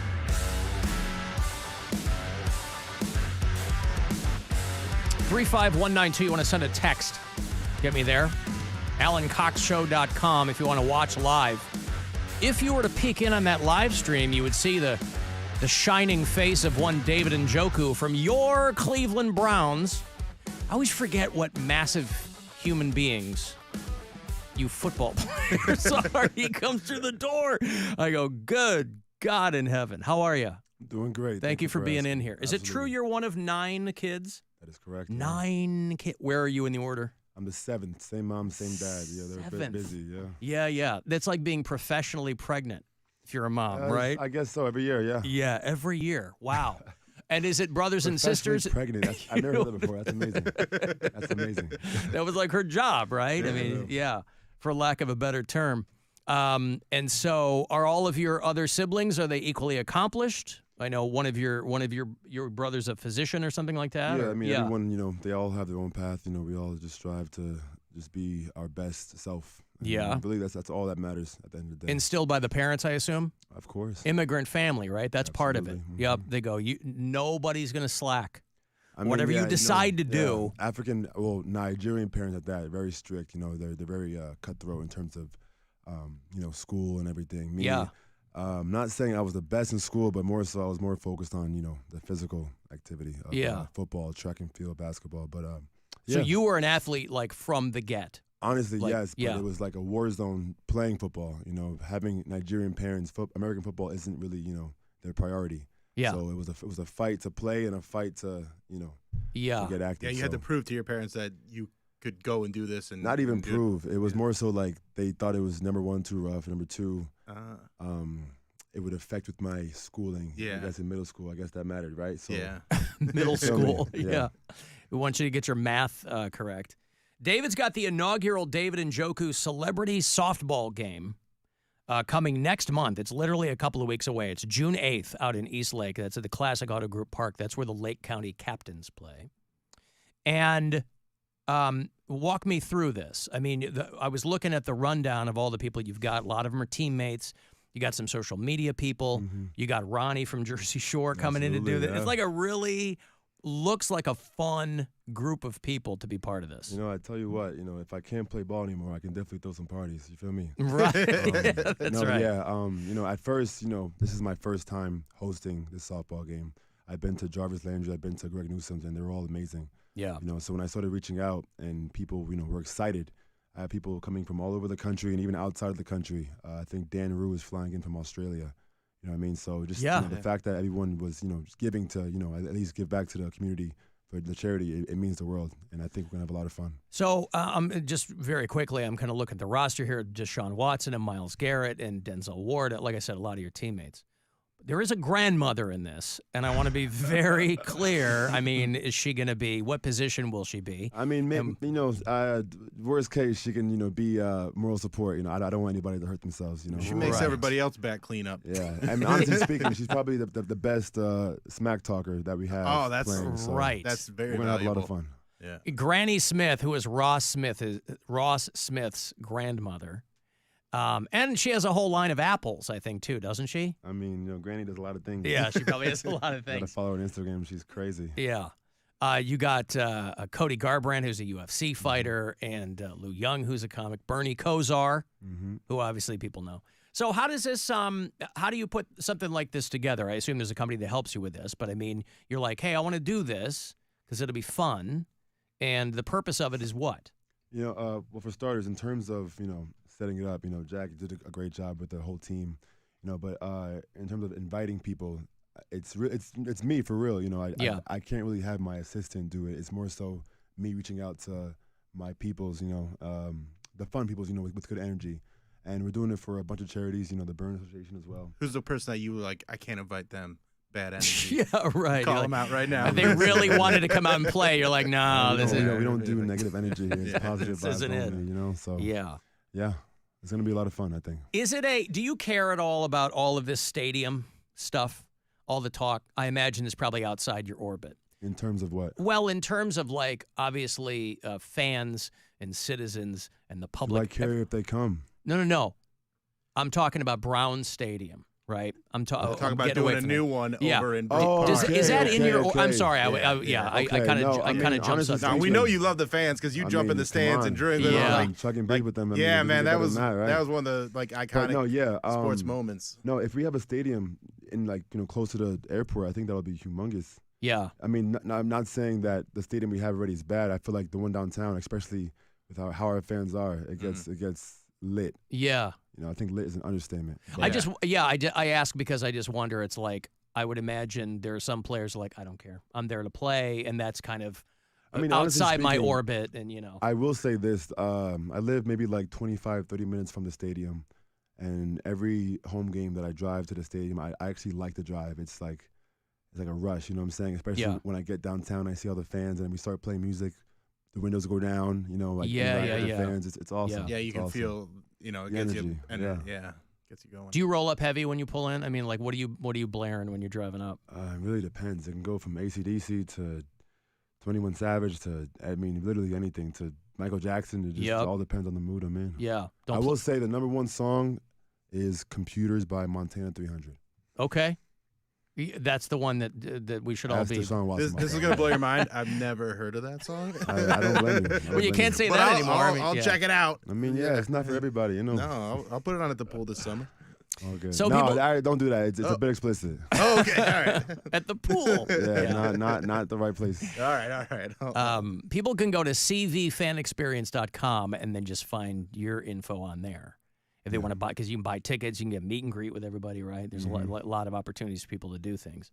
Is this a thing that you predict will be an annual thing? You think it'll be honestly speaking, because this is the first. When Jack and everybody and the team asked me to do it, I was optimistic. But now that we're set in stone, I'm excited. We have a big crowd coming. We have people, like I said, from all over the country and out of the country coming to Cleveland. That's not really heard of, for Cleveland. Maybe New York, Miami, like the hot spots. But Cleveland, which we're trying to put it on the map. This is like Jack said, a dog pound city. So we're excited. We're really excited. Have a great crowd coming, like I said, and we're gonna have a lot of fun. Where are you from? Where'd you grow up? I was born in Jersey. Yeah. Grew up in Jersey, but I also grew up in Nigeria, going back and forth you did? every year. Yeah, okay. Until high school. Took sports a little more seriously. Here we are. Yeah. So Jersey to back and forth to Nigeria. That's the funny thing too, is that when they talk about Nigeria, and it might have something to do with the pressure that's put on kids of those families. It's a very accomplished country. There's a lot of scientists and doctors and people in Nigeria that come over here, and I think Nigeria or the people were very disciplined, but at the same time, I believe, looking online, I saw that we are the number one in terms of scammers. So. In terms of scammers, you guys got too many princes, man. You got too many princes. You got to take the bad with the good, I guess. Trades. Yeah, I guess. Yeah. Well, I'm gonna let you get out of here because I know you're busy. Okay. Yeah. But it was nice to meet you. Thank you for coming in. Likewise. I need to see the dog pound at this softball game, man. Yeah. David Njoku's celebrity softball game. This is the inaugural, so this is the one we want to blow out to kind of set the template for subsequent years. You can go to cvfanexperience.com. You'll see all the information there. It is literally a couple of weeks away. It is June 8th out in Eastlake where the Lake County Captains play. That is Classic Auto Group Park. Gates at noon, home run derby at 2, Alan, and then the game is at 3. Yes, sir. They're wondering, could we give a pair of tickets away? Of course. Have them. Yeah, I'll give a pair of tickets away. Yeah, Of course. I will give them to caller 10. I'm not going to a break yet, but Connor can take a winner. If you want to go to this, even if it never happens again, these people can go, look at this. I was there, right? We're live right now? Yeah. We might as well give it while we're live right now. Yeah, yeah, I'll give them more. Yeah. Let's answer the phone. Let's see who wins. Well, let's see. Okay, so 216-578-1007 or 800-348-1007. I will pick up the first person to call me here. All right? You want to talk to them? Who wants it? Yeah. Let's see what happens here. I gave out the numbers. See, normally I do these things when I go to a break. So I'm probably throwing off the audience That's right good, now. though. That's Yeah, all right, though. little Yeah. surprise. So for people, again, cvfanexperience.com for this. Let me go to this person. Hello, who's this? Hi, this is Steve. Dave? Steve. Steve. I already have one David in here. Steve, do you want to go to the inaugural David Njoku celebrity softball game? Yes. Boom! Let's go, Steve. See, Where look do at you that. live, Steve? What's up, Chief? What's up, baby? Where do you live? Wadsworth. Let's go. So I'll see you June 8th. All right, sounds good. That's in your neck of the woods, yeah, Steve? No. No, what am I thinking Wadsworth's of? down in Medina. Oh, it is? Yeah, Oh, well, it's, then. it's a bit of a hike. Bill's old stomping ground. Yeah. Oh, okay. Hey, but for Steve, it's nothing, man. We're in this Yeah. together, right? Yeah, right. Okay. Right. So when you see, Exactly. by the way, Steve, I'm going to put you on hold and Connor's going to get your information, but when you make it to this thing, make sure that you see David Njoku and you just yell, "I'm Steve," and of course he'll remember you immediately. Or From just, Wadsworth. Of course. yeah, bring a sign. "I'm Steve from Wadsworth," and it'll be all good. Okay, hold on, Steve. Okay, Steve, we're gonna get 4 All right, tickets too. Steve, So you four can, tickets. you can bring a whole crew with you. Boom. There you go. Okay, hold on, All right, Steve. thank you. All right, Connor will grab him there. Okay, That was listen. pretty dope. That was Right? pretty cool. That's not bad. Yeah. Ask and you shall receive. That's not bad at all. One more. Okay, One you more. want to do one more? All One right. more, come yeah, on. keep 2 or going. 4? And do 4 again? tickets? All right. Let me go to the next person. Who is this? Hello. It's old school. I like it. Brandon. Brandon. Do you want to go to the David Njoku inaugural celebrity softball game? Absolutely. Ah, Oh, yeah, look at Brandon, that. let's go, baby. Where do you live, Brandon? Menor. Menor. Wait, let's make sure he's a real fan.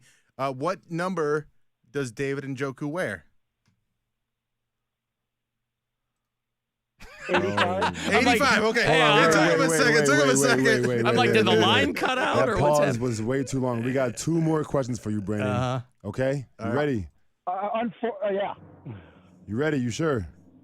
Yeah. You positive? Yes, sir. Okay. Good job. What game did the Browns clinch the playoffs in last year? Say it again. What? What game did the Browns clinch the playoffs in this past season? Now Brandon's clinching. Steelers game? No. Oh, my God. Oh. It was All a Brandon, Thursday night. You got one more try. I'm asking you one more question. You ready? Yeah. Please do not let me down, Brandon. You are my last hope. You ready? Yeah.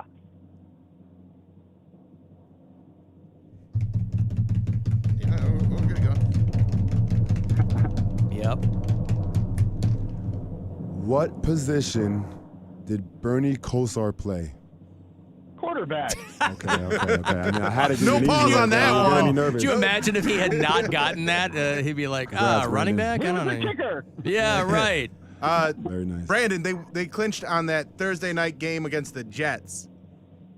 That's right. Yeah. That's You- right. you he felt said, the of pressure. course. It's okay. Yeah, it's all right. That's the one. Okay, Brandon and Menor, I'm going to put you on hold, and we'll get you 4 tickets for this, okay? Congrats, Brandon. Awesome. Thank you so much. Okay, thank you, man. There's Brandon and Menor. Connor will get his information.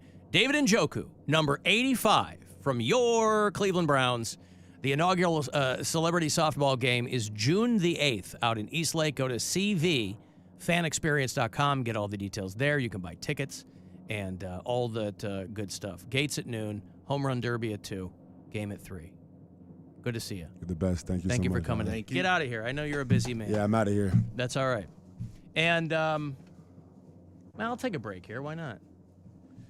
If you want to text for something, 35192. Text me there. You can watch live if you like at AlanCoxShow.com. And we'll be back. It's the Alan Cox Show. Everywhere on our free iHeartRadio app or whatever smart device you have. Just tell me to play the Alan Cox Show on iHeartRadio.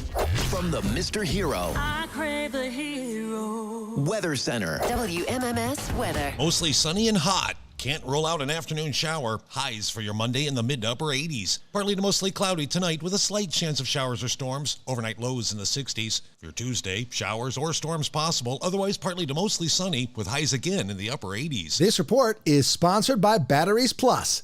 Power on this spring and summer with Batteries Plus. In stores and online too, you'll find batteries for your car, RV, boat, motorcycle, ATV, golf cart, and more. Life's waiting. Power on with Batteries Plus. Visit one of over 700 locations today.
right, you want to go see comedian Nick Swardson. He's headed out on the Toilet Head tour.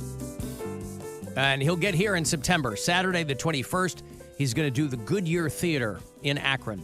Ticketmaster.com has whatever info you might need beyond that. But if you want to go see Nick Swardson in all his glory on stage, caller 10, these are yours. Good luck. 216-578-1007 or 800-348-1007.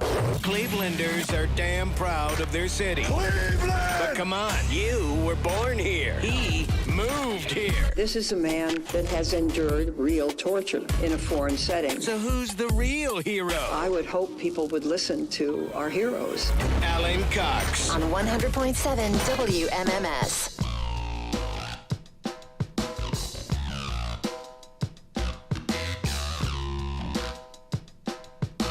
How about that David Njoku, huh? Dude. He's my new favorite player now. How about Seems that? Nice. Yeah. Very, very nice. Well, they're usually nice, but you kind of never know where you're getting them in their day either. Yeah. So that's true of anybody, I guess. But yeah, nice dude. Wow, one of 9 kids. And just Jesus. gigantic. Gigantic. Why does that? It doesn't surprise me, but it's just when you see it in person, it's just you. Because he's always standing next to other people that are also gigantic. Yeah, I'm not So when you often see standing talking to a football player. When you see him standing next to Carmen Angelo, you're like, this is not the same kind of thing. These are not the same mode of human. Right. Carmen Angelo. Did they snake him in there after? I mean, Carmen was out there. He's like, I'll walk you out, but also, yeah. So yeah, I'll walk you out. Yeah. My blood is half marinara sauce. Still the winner of the Alan Cox Show hot dog eating contest, Carmen Angelo from WTAM 1100. I got more money here for you in about 10 minutes. Listen for that next keyword.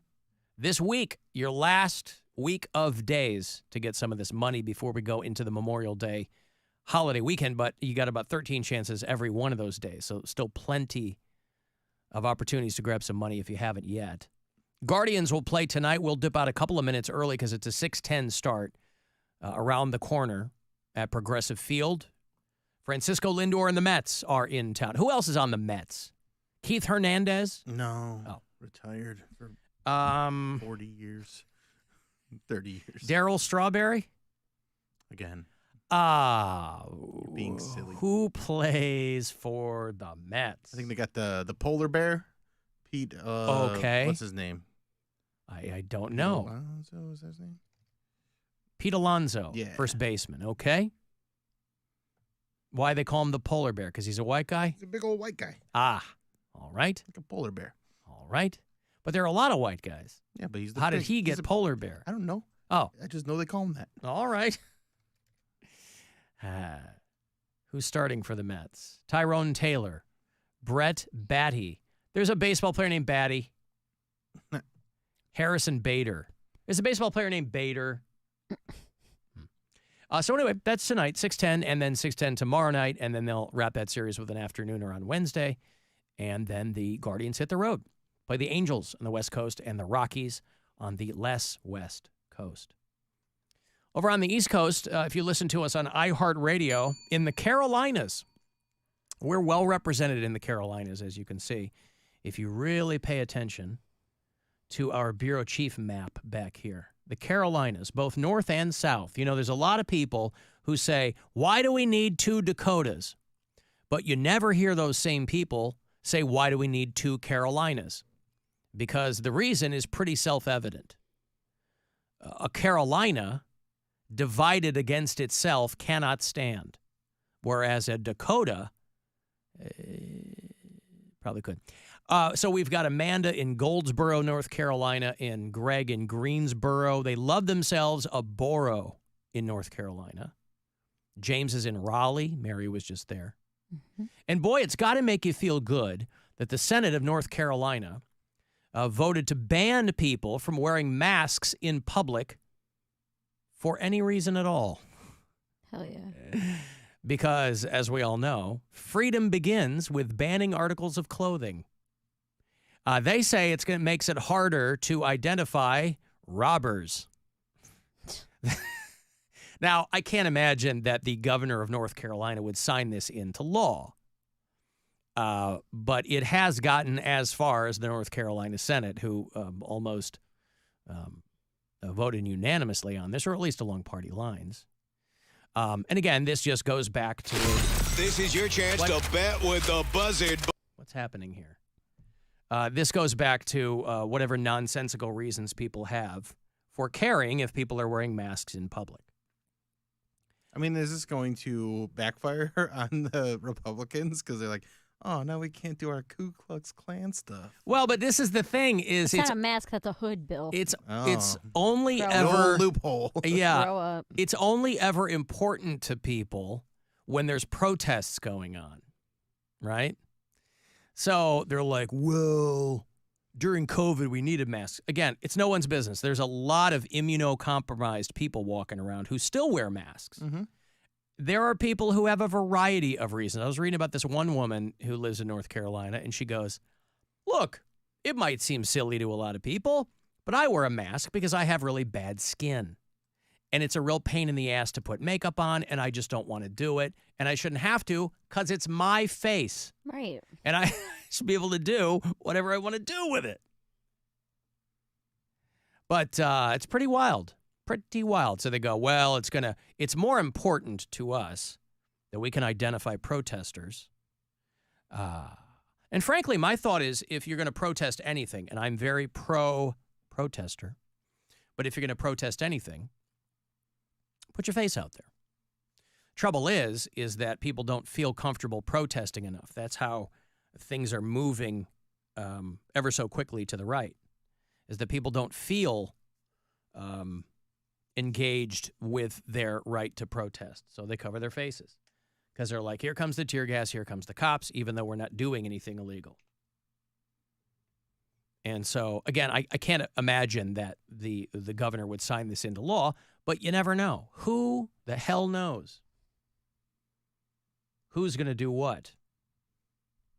You know, you'll notice, I was talking about I have Daniel Stern on the show tomorrow, and he was, of course, he and Joe Pesci, famously the Wet Bandits in Home Alone.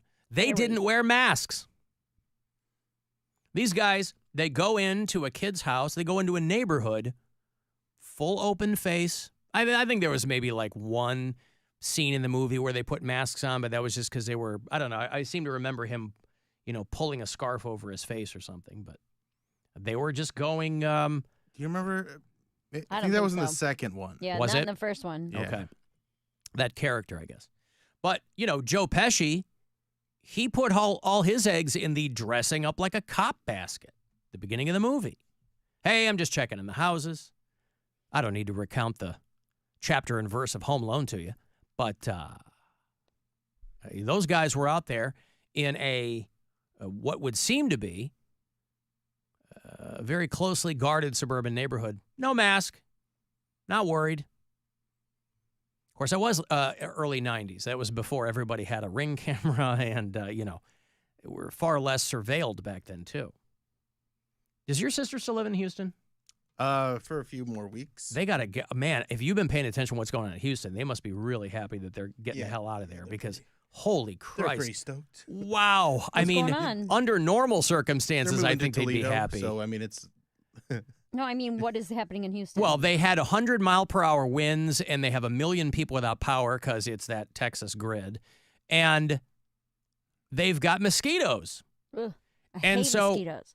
Mosquitoes are the deadliest creature on the planet. Ugh. And they come with the warm water. They come with the warm temperatures. And it's no joke, boy, these mosquitoes. And again, if you've been paying attention to what's going on down there in Houston, and again, that's a city where there's no place for water to go, right? They paved over all the wetlands there in Houston. It's so humid. It's so humid, yeah. Yeah. It's like you're just sitting in a pressure cooker the whole time. But they're getting... there's swarms of them. Yeah, they're getting inundated with mosquitoes. Like we get the midges and the mayflies up here. They're getting inundated with mosquitoes. And something like that, by the way, is only going to get worse just as the weather generally gets warmer everywhere. Mosquitoes. It feels like that's the most dangerous thing that people aren't thinking about is mosquitoes. And so they're getting them really bad down there. About 1 million people without power, at least in the immediate aftermath of those storms. I don't know if that's still the case, but they had massive storms going through there. Just like, rainfall to the extent where like a lot of parts of that metro region were getting flooded. But you got to hand it to people who are in those places for life, boy. They're just like, yep, I'm from here. I'm never leaving. And that's true of anybody. I mean, if you grew up somewhere, you wouldn't be like, oh, I'm not, not moving just because we got some bad weather. But and listen, Houston is one of those places that's, mosquitoes aren't foreign to them because it's a very flat area. But there's the reason that a place like that floods, there's no place for the water to go. And so, the ditches and the drain water things that they have in Houston aren't enough to catch all this water. But where do you get your mosquitoes? Standing water. And if you've never seen water stand... Impressive. And terrifying. So, it's true of Ohio, it's true of everywhere, that places are getting hotter earlier in the year. And when you get a massive storm come through like that, where it just gets wetter, then you're going to get mosquitoes. So not the wetter, the better? I mean, this is the wrong amount of wet down there in Houston. I think. I mean, I wouldn't want to be. You want to be smacking your neck? Oh, I mean, no, I can't. Oh my stand God, I hate bugs. It's one of the main reasons I'm inside over outside is bugs. But I mean, like when if you've ever been camping, or even if you've slept with like a window open and you feel that little buzz, that little high-pitched buzz near your ear, and oh God, not okay. I just hate the idea that things can even look like a bug that aren't a bug. I hate that. Things can look like a bug that aren't a bug, like a Volkswagen? Perhaps. I'm just thinking, like, you see like a little crumb or something, you're like, is that a bug? Like late at night or something? You're like, a crumb? Oh, something you mistook for a bug. Yeah, that's what I'm saying. I see. I don't have screens in my window in my bedroom, and I asked my landlord, I was like, hey, are the screens somewhere? Because it looks like they used to have them at some point. And he was like, if that used to be a daycare, I sure as hell hope they had screens in the windows. And they're like, no, those are custom made windows, so you can't put a screen in there. And I was like, so I just can't open my windows? And they're like, no, you can open the windows. I was like, okay, but someone's going to get in, or a bird, or my cat's going to get out, or bugs mainly, where I'm like, I don't want to leave my windows open for too long, because I'm telling you, man, it's not bad right now, but like if a bee comes in or whatever, like I don't want to be messing with that. Or I'm like really afraid of bird or a bat if I would leave my windows open at night. I don't know. Yeah. What are you, living in a cave? A raccoon? I mean, the garbage cans are right outside my window. Yeah. A homeless person? Without a screen, literally anything could just come through your window. And they were like, yeah, no, not a big deal. Just leave them open. I was like, I mean, I would have to think that it's not an unsolvable problem. I would have to think that there's something you could put in that window that would. I mean, I'm sure I could buy a screen and just like set it in there, but they're Right. like, no, those are custom made windows that didn't come with screens. Yeah, I think you're gonna have to YouTube how to make a custom screen. I was gonna say custom windows probably had some kind of custom. Are they like the old like wood windowsills? Not at all. They're okay. like I don't even know what type of material. What's that material that's like on the outside of a house? That's like siding, plasticky, vinyl. Maybe it's like vinyl, but it's like a crank, and they go out. Okay. They open out to the. That's how our windows to the were side. growing up. Yeah. Yeah. It's a very strange setup. So they open, like these are vertical windows that open out. Yeah, it's a bay window. Gotcha. It's a big bay window in the front. And window is bay. And they crank the windows, not the middle two, just the outsides open up to the outside. Right. Well, is it anywhere near your bed? No. So a homeless person couldn't just like reach their arm in and grab your ankle? No. My bed's not that close. But I mean, it's not a huge room, like a couple steps away. Plus, you don't want just the garbage waft coming right in. Right. You know, hot New York air with garbage riding on it. Ugh. Right. Imagine that, boy. So yeah, some mosquito eggs wait up to a year to hatch. What are they waiting for? Well, mosquitoes aren't dumb. They know what's up. They're like, hey, I'll come back to this later on. When you least expect it, I'll come through your bay window. and then we'll see what's going on. Yeah, I got money here. It's $1,000 as promised. Shot for you to grab some money from the Buzzard bookie. So listen closely and good luck. This is your chance to bet with the Buzzard bookie and win $1,000 now. Enter this nationwide keyword at WMMS.com. Money. That's money. Enter it now at WMMS. Back or whatever, but the guys are like, am I really looking down the barrel, if you'll pardon the pun, of a dozen years in Turks and Caicos? Yeah, after I read the story about the first guy, I would think, because these are just people like getting back on a cruise ship or getting off a cruise ship, and they go through the bag. 72-year-old Michael Evans, 72, was arrested for carrying 7 rounds of 9mm ammo. A guy from Oklahoma did it. Of course, they all say it was an honest mistake, and there's no reason to doubt them. It's not like these people are part of a ring to smuggle ammo into Turks and Caicos. But still, there's all these, any country you go to, it's kind of incumbent upon you, if you're a traveler, to find out what the restrictions are. And I'm always surprised at how little research people do when they travel. I don't know. I have no idea why that would surprise you. Well, like, because I think there's a lot of people who nobody's researching anything outside. People are barely researching hotels. All I hear about is people doing their own research. Not for on this. dumb crap like drinking baby's blood in a pizza shop basement. But okay, all I'm saying is I don't know what percentage of people are like regular international travelers. And if you weren't, if it wasn't something you did regularly, I would think you might get a little bit of information. But you also probably think I'm leaving from a cruise in America. Yeah, but you're also... I'm in Florida. I'm just saying by virtue of traveling, there's already all of this administrative stuff you have to do. You're checking your flight times and cruise times and things like that. So I would think in the mix there would be like, hey, anything we should look out for on Turks and Caicos? No, not once. Wow. That would never have crossed my mind. Huh. To look at laws and other, no. Really? Just don't do anything illegal. But you're a type A person. Yeah, but if you're... Yeah, but you don't... That's my point. You don't know what's illegal. None of these people knew that ammo, they're like, oh, because if you're an American... You are a traveler, though, Mary, so you know that you're not going to have something ridiculous in your bag that you... No, I know that. But what I'm saying is that I think people who travel do like the bare minimum to prepare to travel. Okay, all I'm saying is when it comes to ammunition, so many Americans are so steeped in the ammo-sexual mindset, it doesn't even occur to them that the rest of the world is not like that. They go, oh, I just forgot a couple of bullets in my bag, and depending on where you're going, they go, I believe them. We're going to put you in. No, I believe them too. That's precisely why you gotta, I don't know why everybody's not checking their bag before they leave. Well, you pull it out of the closet, you dump it upside down. People are messaging me saying, you don't understand how small ammo can get, and it can get lost in the crevices. But I don't think this is like 1 or 2 bullets. Like, they have a lot, right?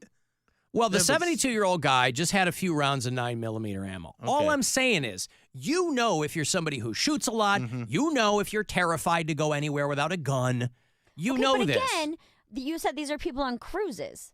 So it would not occur to me. I'm in Florida or I'm in New York. I'm not going to another country.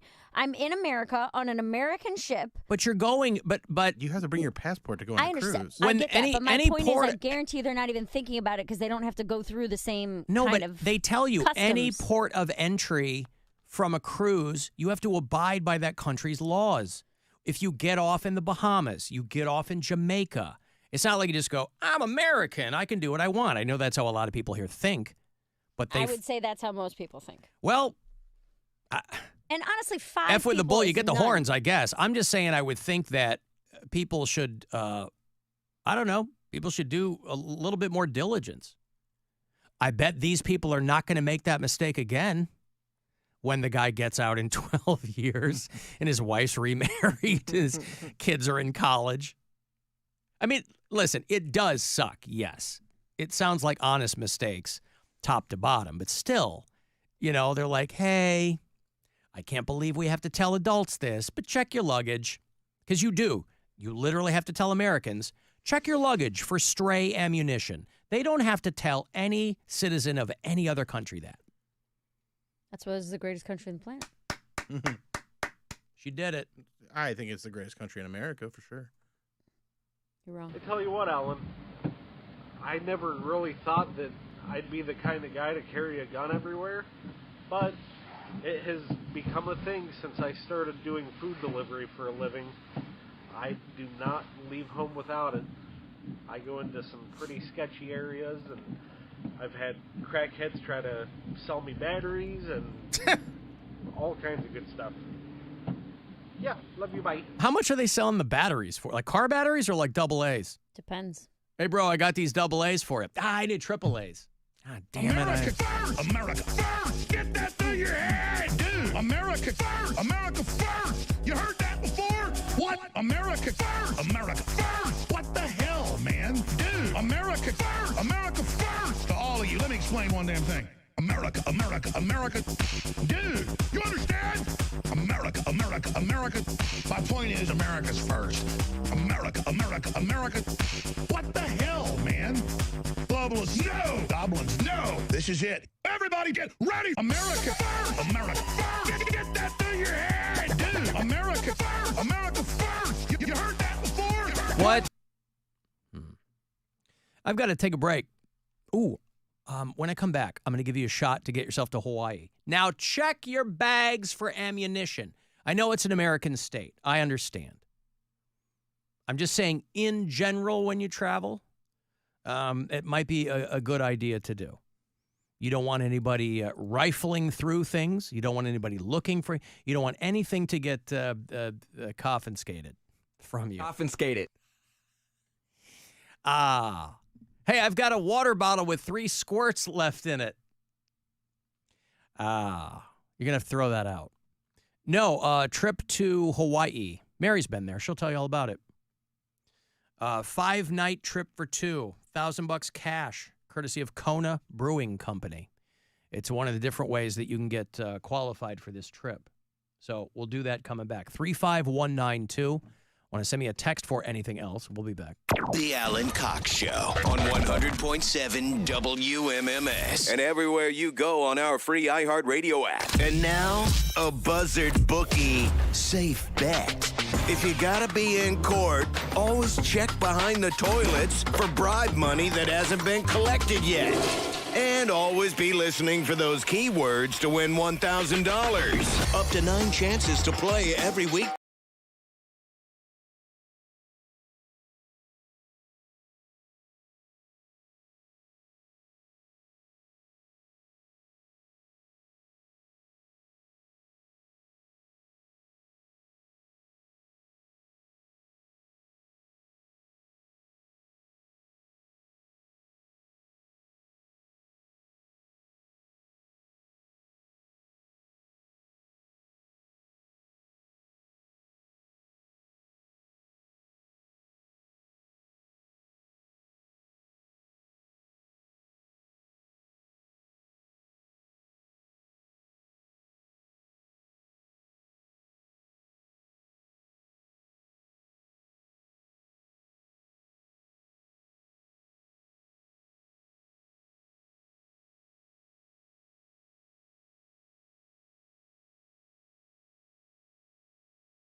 No, listen, I wish I loved running, and I have tried. And I'll run occasionally, but I've never come to love it. I've never liked it. Every time I've ever run, I'm like, this is the worst thing I have ever done in my life. I hate it. Bert And Kreischer ran a marathon.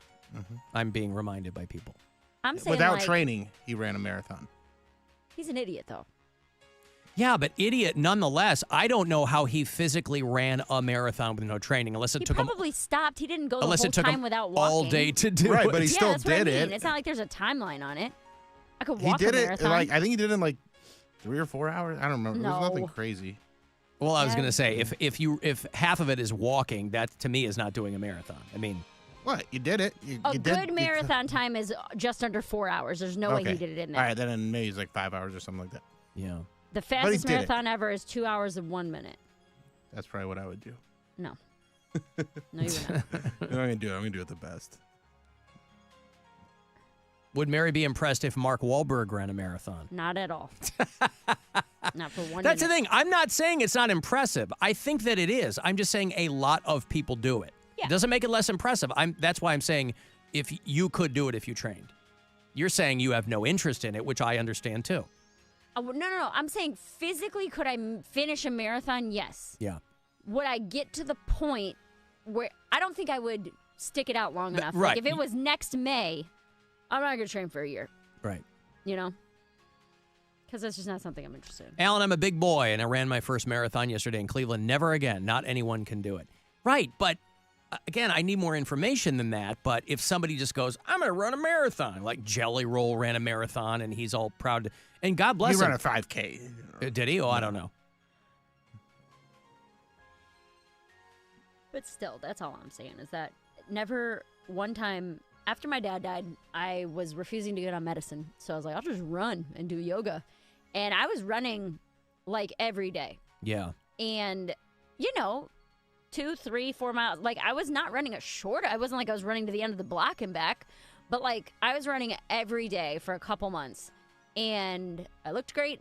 I felt great. But I hated every single second of doing it. Right. There was not a moment where I was running where I was like, this is pretty cool. This is nice. This is enjoyable. You're right. That's what I'm saying. You never hit the runner's high. It's not real.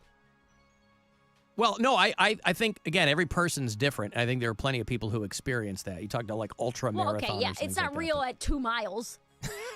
You're not going to run. right. It's not going to take you. It took me 25 minutes to run 2 miles. I'm like, yeah, I hit a real runner's high.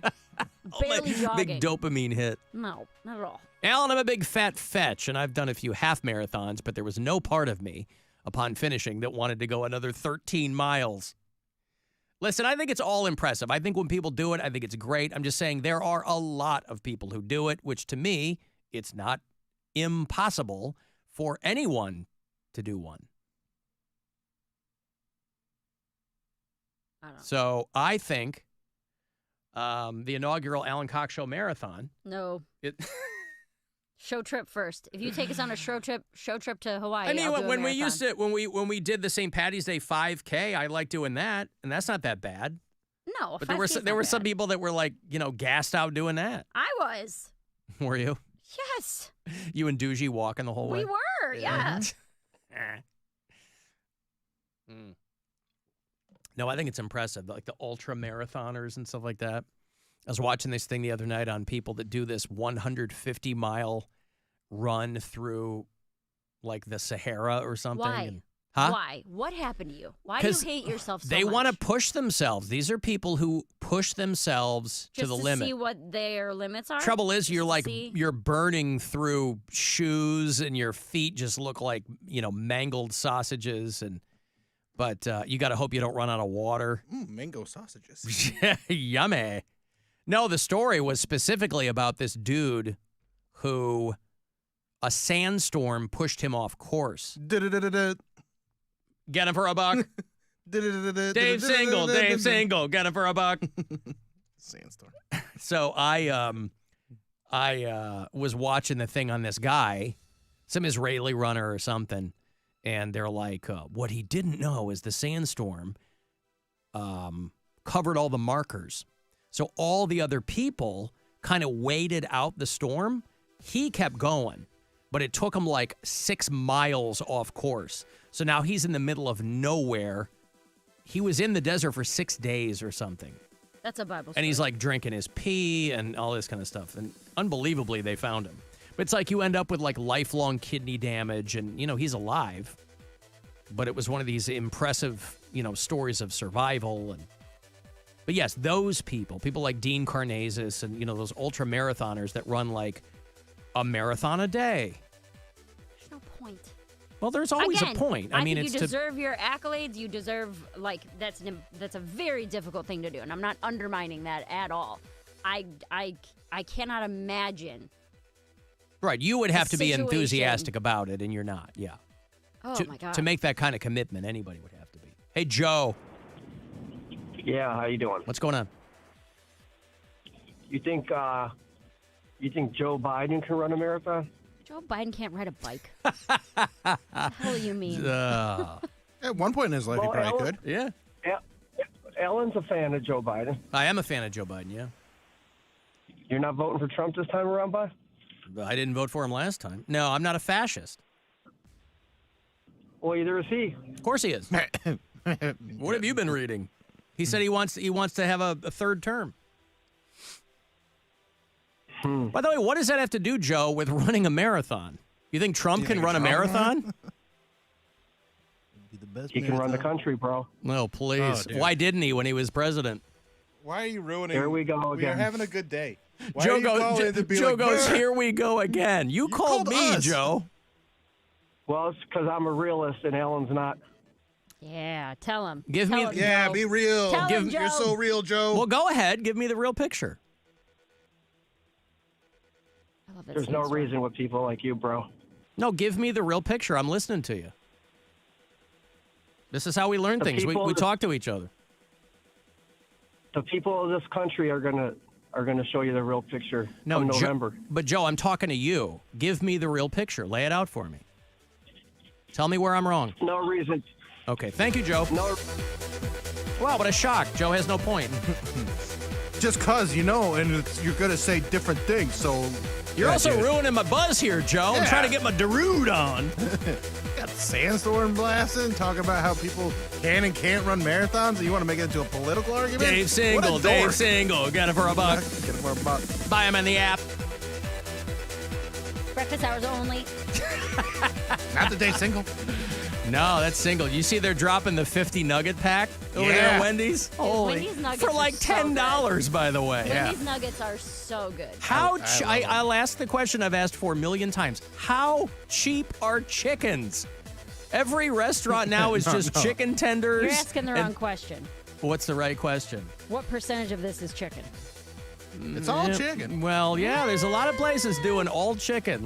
But every place now is opening up chicken tender. I'm like, holy Christ, how with chicken tenders, inexpensive is chicken? That's a piece of, we've talked about this, that's a part of the chicken breast that you pull out. So like a chicken tender is a specific cut of a chicken.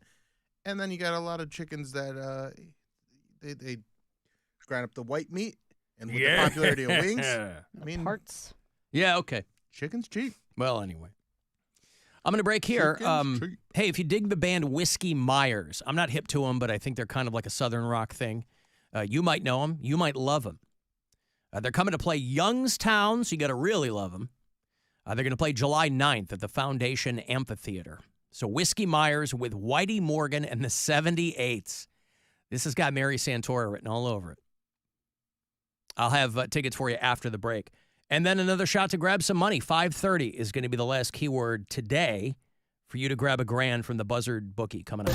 It's the Alan Cox Show. On our free iHeartRadio app and your favorite smart device. Just tell it to play the Alan Cox Show. On iHeartRadio.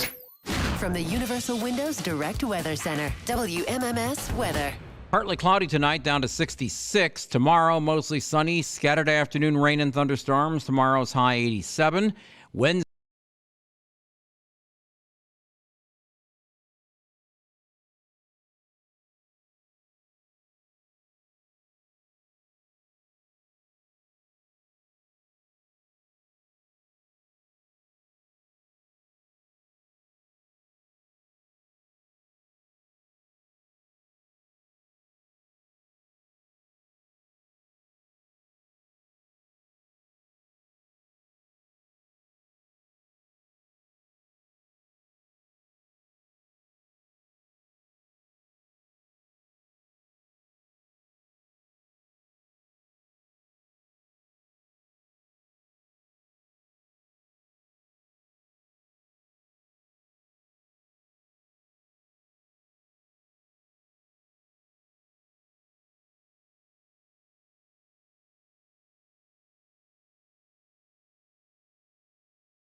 They're going to play Youngstown.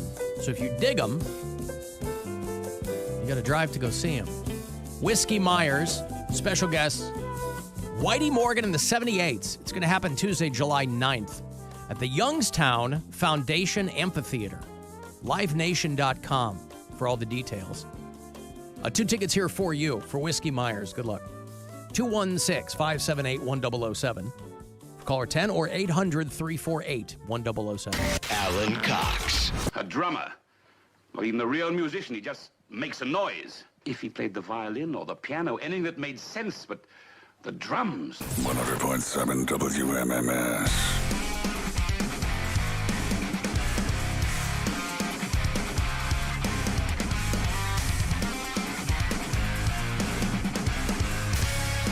Do you know Whiskey Myers, Mary? No. Whiskey Myers. Do you? No. I mean, I like they look like they'd be pretty good. I know Myers Rum. They opened for the Stones in Chicago a few years ago.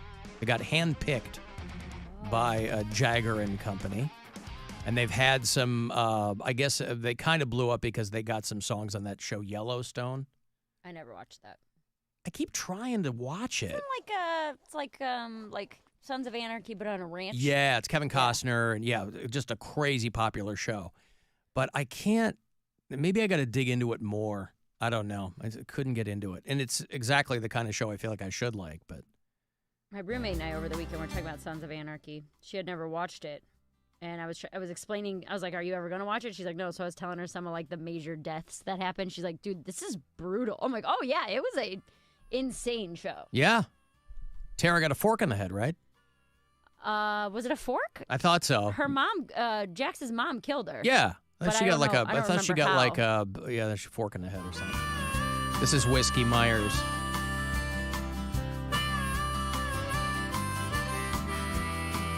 Can I get to it? And as you take my hand, this sounds like something I would like. All right, well, there you go. Some of that. I'll have tickets for you for them all week. Hey, Tish. Hi. Hi. How are we doing today? So far, so good. Good. Hey, I'm backtracking. You guys were talking about marathons. I've run the Columbus Half Marathon a few times. I highly recommend if you're going to do your first marathon. good for you. Woohoo! I highly recommend the Columbus one because, number one, it's mostly flat. Mm-hmm. Number two, there's a lot of entertainment along the way. They have DJs, they have bands set up. I mean, it keeps you occupied while you're running. And there's even a guy set up who you can bong a beer with. Yeah, but doesn't that kind of, I would think that you'd want to maintain some focus. I know everybody's kind of got a different thing. I've never done it. I've never bonged a beer with that guy. The entertainment, they're rooting you on, they're cheering you on. It's good. I mean, I highly recommend the I understand that some people really benefit from the people on the sidelines going, you can do it. But all I think is, shut up. You're not running. You're standing there. What are you doing? Get out of my face. That would not, I know I'm a different breed of cat, but I mean, that would not, I don't need looky-loos egging me on. I don't know. All right. Are you, but you're a marathoner, Tish, or this is just something you've heard of? Used to be. I ran the Columbus Half Marathon probably 4 times, and then the Santa Hustle in Sandusky, I did that one. Oh. Now, what stopped you from doing that? You just lost interest, or what? I got hurt, and I gained 70 pounds as of 10 years ago, and I've lost 50 of them. Wow, congrats. Thank you. But no, seriously, I got hurt, and I was like, I'm done. I'm not going to exercise. I'm not going to watch what I eat, and that was really dumb. You got hurt running? Yeah. Yeah, okay. Wow. All right. Well, listen, you've had, if you'll pardon the pun, you've had quite a journey, Tish. Thank you. Yeah. I appreciate that. All right. Congrats. You guys have a great day. Thanks. Oh, we will. Thank you. Alan, my dad was a dedicated runner who started in his 50s. He ran every day between 8 and 20 miles. He was in numerous marathons and triathlons through his late 70s. See, it's never too late, Mary. I never said that it was. I'm proud of your dad, and he deserves Never his too stickers, late, right? And that's great for him. I just truly, in my heart, don't believe that running can ever be something that I would enjoy like that. Right. I've tried, man. I have tried. What about a treadmill? I don't even like those. Yeah. My thought is treadmills, like, I'd rather do this outside. I'd rather be in looking at things than running in place. We used to have a treadmill. Now we have a Peloton, but we used to have a treadmill, and I was like, you know, this is good for, like, in the wintertime or whatever. Some people run all year long, though. But running on a treadmill is easier. It is easier, yeah, because it's slower. It's even ground, but, you know, I feel like the, uneven ground kind of keeps you, I was going to say on your toes, but sore. Sore? Yeah, maybe. I don't know. Well, everybody's got their own thing. Listen, I just started my little workouts again, okay? So maybe we'll be running by next year. Who knows? Mm-hmm. But I highly, highly, highly doubt it. Stephen Canton says he binge-watched Yellowstone last year and doesn't regret it. Awesome show. Yeah, that's the thing is everybody's like, I mean, I think it's dad TV, but, I mean, everybody seems to like it. Maybe it's just something you got to dig into. It's like my son and I were talking, Community is his favorite sitcom of all time, and we were talking about Community. Me and him. And I'm like, so I started it. We got back from the Brit Floyd show last night. We got some food and basically got back a little bit after midnight. And so we're sitting there eating, and I fire up Community. And I'm like, this is a show I feel like I should really like. It's just not clicking with me. And That's how I felt about the old man show that you guys like. Curb Your Enthusiasm. Yeah. Yeah. Because I hate leaving a show that I should like on the roadside. You know? And some shows, they kind of have to find their footing. Like Parks and Rec. The first couple seasons of that show. That's kind of how was Community really is. Because well, that's what he said. He goes, the yeah. first season, towards the end, they start figuring out, okay, this is, we're going to be a little different. We're going to be a little weirder. And then season 2 and 3 are just great. And then 4 is a little, because they fired Dan Harmon. They're going back for season 5 and 6. I love that show. I can watch it again and again and again, and I do. Yeah. You know what other show I felt like that about was Letterkenny. When I watched like probably 4 or 5 episodes, and I'm like, I hate this. And by all means, I should love this show. It's just, I felt like it was so overwritten. It's so overwritten. We kind of bailed from Letterkenny by like season 3 because I'm like, it's funny, but it's so overwritten. The lines are funny, but they can't come every 5 seconds. Right. Like there's no timing at and all. like in nobody that show. talks like this, But no, it is. Yeah, it's one of those shows like Unbreakable Kimmy Schmidt. I like all the Tina Fey, Robert Carlock stuff because I love 30 Rock. I like Girls 5 Eva. Kimmy Schmidt, I could not get into it. Could not get into it. Love Kimmy Schmidt. Yeah, it's one of those shows where if people say they like it, I'm like, I get it. It seems subjectively funny, but I'm like, it just doesn't click with me. I don't know. When Brian and I started dating in 2020, we were looking for a show to watch, and we tried Letterkenny. And after like the first 2 episodes, he was like, "What do you think?" I was like, "I really think I hate this." I was like, "But I can't. I feel like I need to watch more because the jokes are good, And then we landed on What We Do in the Shadows, which is just unparalleled. Yeah, fantastic. Well, Letterkenny to me felt like Canadian Always Sunny, and I was like, but overwritten. I don't know. New York City. I got money here. This is your last chance to win today, and then we'll start it up all over again tomorrow morning. Friday, though, afternoon on this show is going to be the last keyword for a while. So take advantage of these throughout this week before we go into the holiday weekend. It's $1,000 right now from the Buzzard Bookie. Good luck. This is your chance to bet with the Buzzard Bookie and win $1,000 now. Enter this nationwide keyword at WMMS.com. Grand. That's grand. Enter it now at WMMS.com. Speaking of Peacock, they have a Yankees documentary that dropped. Have you seen the I've seen the preview for it. Yeah, Bronx Zoo 90. Yeah. That looks really good. Crime, Chaps, and Baseball is what it's called. I was reading today is International Streaming Day. I don't know what the hell that means. But that's every day. Every day is International Streaming Day. Well, somebody put a thing out. They were like, hey, for people who, I'm one of those people that subscribes to every frigging service because if there's something on, I want to watch it. But it is ridiculous. And these things are all getting bundled. And there was an audio quiz. If you could determine the sound, the boot up sounds of the streamers. Ooh, let's do it.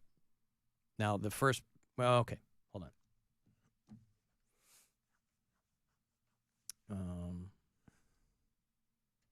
Hold on. Sorry. I get this ready here. Oh, Netflix. Right, that's an easy one, Yeah, right? everyone knows that. That Hulu? No, I think That is Hulu. Good job. I don't think I watch anything on Hulu. Max? No. It's That Amazon is- Prime. Oh, gonna say I never that. watch Yeah, Amazon. give Yeah, me again, an it just depends. Some people don't barely watch any of them. Which one is that? Paramount. Nope. No, that is Max. Nope. Nope. Peacock? Disney Plus. Disney Plus, yeah.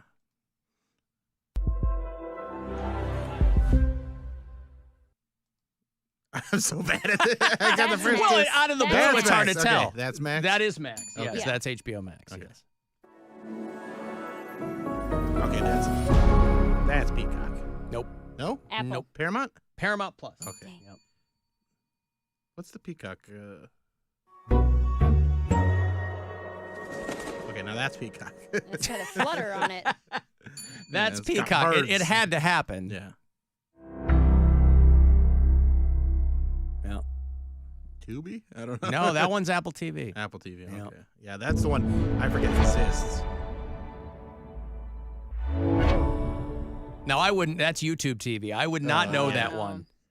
I think I had YouTube TV for a hot minute. When it That was like $30, it was great. But now it's like 90. $70 bucks. Yeah. Yeah. So, yeah, National Streaming Day, whatever. Okay. Well, we did it. Apple Got a lot of them TV. wrong. Apple, I I'm can't. actually glad I got a lot of them wrong. I can't believe it took this long for somebody to wade into this.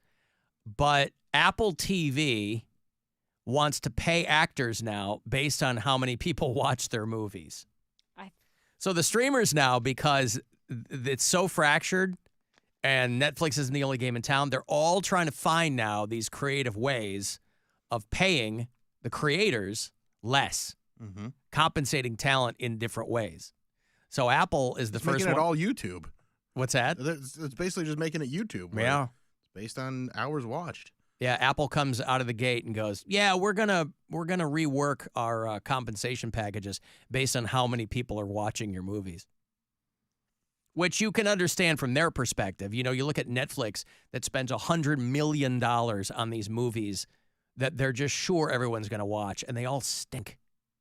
The Gray Man and Red Notice and all, these like 9-figure movies. Well, I think like Madam Web is the #1 show or movie on Netflix right now because people will go, "Well, is it really that bad? I got to see." And even if they watch 20 minutes of it, that's 20 minutes they spent on Netflix, and they go back to whatever they watch most of the time. Yeah. Yeah, so Apple has been talking to like agents and talent agencies and things like that and saying that the new model is going to be based on a points system. So like the number of people who signed up for Apple TV. Get your gold star this week. Yeah, but still, like I can't believe it took one of these streamers that long to do that because it's a brave new world, boy. If you're an actor or you're a creator of any kind or a producer or whatever, it's like you're at the whim. It's not just TikTok and, you're at the whims, man, of what these companies are doing and what they want to do. And, those pay or play deals, those are long gone. Ain't nobody getting holding deals anymore or anything like that. I did my first self-tape audition over the weekend. Mm-hmm. And Oh, good for you. Thank you very much. It was for a category of film that was described as ultra low budget. And I was like, that's how they're telling you that they can't pay you. Well, I was like, what is that? Like $1,000? What is ultra low budget? It's like $400,000 still, which I feel like is so much money. Well, it's through a studio to make a movie. Yeah, it's like a legitimate gig. Yeah, it's like SAG. To them, that's low budge. But I mean, if it was somebody, that's what blew my mind is that I think of all these things that are on these streamers. And I'm like, this couldn't have cost that much money to make. And then this particular one is considered ultra low budget. And I'm like Baby Reindeer. I'm like, there's no how did that one cost more than $400,000 to make? Like, I don't know, man. It's just crazy. I don't know. I like that lady. Did anybody watch the Baby Reindeer lady with Piers Morgan? I watched the entire thing. Yeah. And then I watched a body language expert break it down. Very interested. You didn't even need a body language he expert. didn't, It was very clear this woman is got mental problems and is lying. Because this other guy has come forward and been like, this same woman stalked me. This guy who is in British Parliament. He's like, she sent me 300 emails in 8 months and said like she knew where my house was and she was going to attack his family. So yes, this woman is bonkers. But if you watched the Piers Morgan interview, you know, as impartial as Piers Morgan can be, I guess he was trying to be. Fiona Harvey is the woman. And she wanted to remain anonymous, and that Richard Gadd, for people who have watched Baby Reindeer. Are you playing music? Yeah. Oh, okay. I couldn't tell if that was coming from the studio around me or if that was you. Sorry, go ahead. Okay. I just want to make sure. That's all. I mean, now I'm not. Don't do that. Don't do that to me. I don't know what you're talking. I turned it off, Mary. I'm too tired for that. Are you okay? I turned it off. Sorry, good. This Fiona Harvey woman sat down with Piers Morgan because, of course, she's going to sue Netflix and she's going to sue the guy and she's going to sue everybody. But it didn't take long at all. It's not like Piers Morgan had to do some deep dive into her life. He's like, well, the police have records of you sending this guy 20,000 emails. And he's like, you know that the texts could be, determined from your phone. They could trace the IP back to your computer. She's like, oh, yes, oh, of course. Yes. You know, all this stuff. But it was very, very uncomfortable to watch this woman. Didn't she keep being like my lawyer boyfriend? And Oh, yeah. It's all this stuff. I'm a paralegal, but I went to 2 law classes or something. I don't know. Well, and every person who has had any interaction with this woman, either professionally or otherwise, they all have the same story, which is this woman's crazy and she's a stalker. And why is the Baby Reindeer guy is not lying. Like, he didn't create this out of whole cloth, you know. And then she came forward, I guess, in a misguided attempt to defend her name or her honor or whatever. But all of these people have records. They have emails that she sent them, you know. And this guy in British Parliament is like, yeah, here's an email she sent me. I know where you live. And, you know, blah, blah, blah. I've got to take a break. Guardians baseball, not far off, 6:10. We're going to get you to first pitch. It's the first of 3. The Mets are in town. Francisco Lindor probably set to get a nice ovation from Guardians fans. And we'll take a break here. 35192. Want to text me for anything, and we'll be back. It's the Alan Cox Show on 100.7 WMMS. And everywhere you go on our free iHeartRadio app. And now, a Buzzard Bookie safe bet. If you gotta be in court, always check behind the toilets for bribe money that hasn't been collected yet. And always be listening for those keywords to win $1,000. Up to 9 chances to play every weekday at 30 past the hour. Take the action from the Buzzard Bookie on 100.7 WMMS. Brought to you by Jersey Mike's Subs. Here's my Jersey Mike's radio idea. I'm a ninja warrior. By night, I walk unseen. By day, I'm at Jersey Mike's, where they freshly slice my sub just for me. My blade is called Shadow. Theirs is called Meat Slicer. Jersey Mike's, a sub above. Your afternoon drive is brought to you by the Ken Ganley Auto Group, Ohio's #1 automotive retailer. Hi, Drew and Jonathan Scott here, reminding you that American Family Insurance agents can help build a customized renter's policy so you can protect stuff like this, or even this. Oh, Well, case in point. Life's better when you're under American Family's roof. Insure carefully, dream fearlessly. Get a quote and find an agent at amfam.com. Products not available in every state. American Family Mutual Insurance Company SI and its operating company 6000 American Parkway, Madison, Wisconsin. iHeart's Classic Rock Radio counts down the top 500 rock songs of all time, commercial-free Memorial Day weekend. The best rock, 500 to 1. Open the free iHeart app, search Classic Rock, and start listening. Free never sounded so good. Here with the best, Rich Claiborne of the Claiborne Auto Stores. Rich, your lots are packed with hundreds of Jeeps and Rams. It's the season to take your pick and save. 2024 Jeep Compass and Grand Cherokees, $5,000 off MSRP. Wranglers, $6,000 off. Ram 1500s, $7,000 off. And these savings drive attractive payments, buy or lease. And why Claiborne? Selection, value, and putting the customer first for 50 years. Experience the difference at the Claiborne Auto Stores. Your next holiday just got bigger and better with Aer Lingus flights from Cleveland. Fly non-stop from Cleveland to Dublin with fantastic fares available now. And since Dublin is our European hub, you can explore connections to over 25 cities across Europe, including London, Paris and Rome. Have it all, from beaches to big cities. Visit airlingus.com to book your flights today.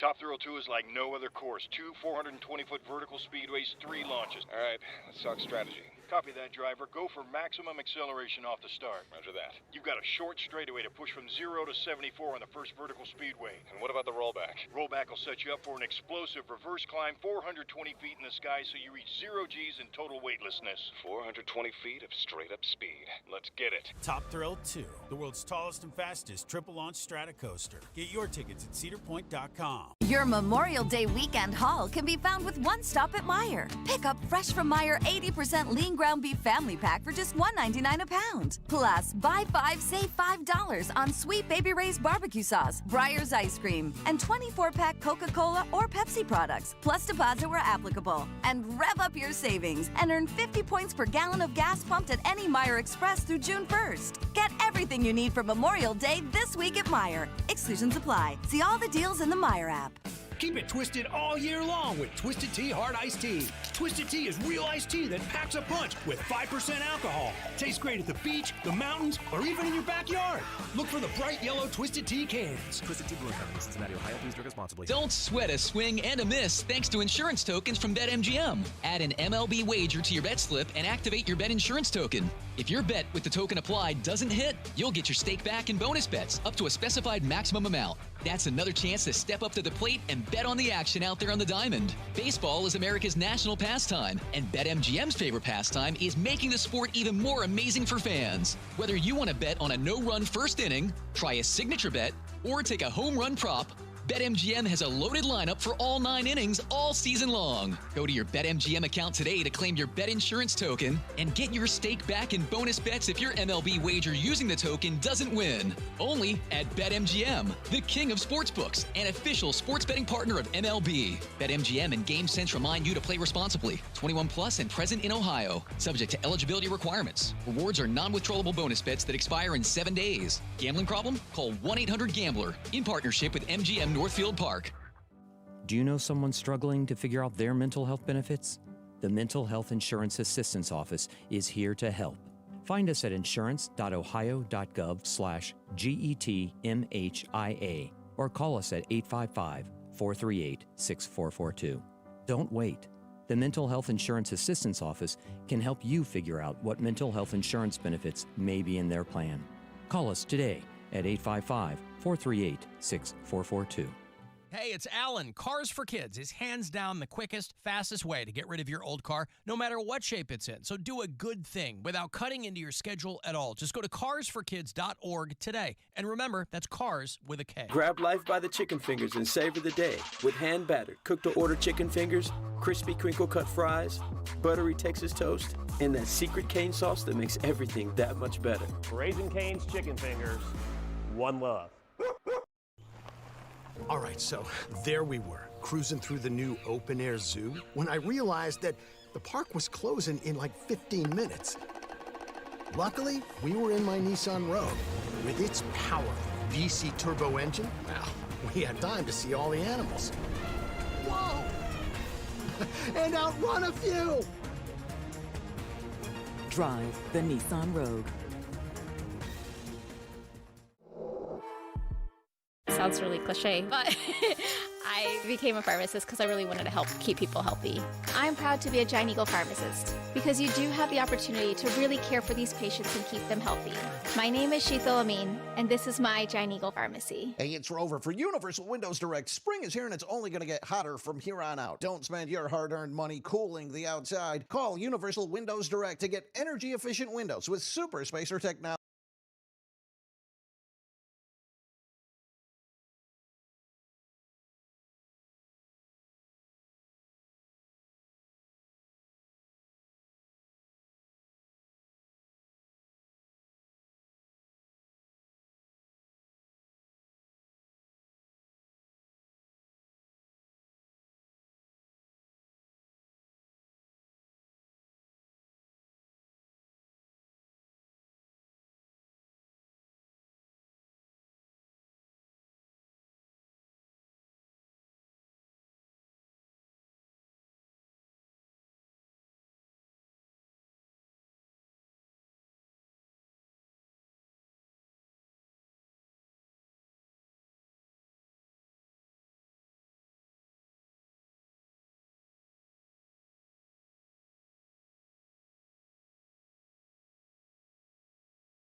Report is sponsored by MGM Northfield Park. Roam and relax in style in the $150,000 outdoor giveaway. Visit MGM Tuesdays and Fridays in May for a chance to win a camper, golf cart, and more. Find your fun at MGM Northfield Park. This is The Buzzard. From the Bath Authority Studios. The Buzzard. The home of the Buzzard. The Buzzard. This is 100.7 WMMS. Cleveland. Call the Alan Cox Show. Pay attention to notice the reverse of everything that is normal becoming abnormal. 216-578-1007 or 1-800-348-1007. Guardians baseball here in a bit. 6:10. Get you right up to first pitch. First of 3 against the Mets tonight. 6:10 again tomorrow night, and then Wednesday. Finish the series in the afternoon. If you have been watching live at AlanCoxShow.com, thank you to Scott Dordew for assisting today in the video department. That name sounds positively normal, not mental at all. So thank you, Scott.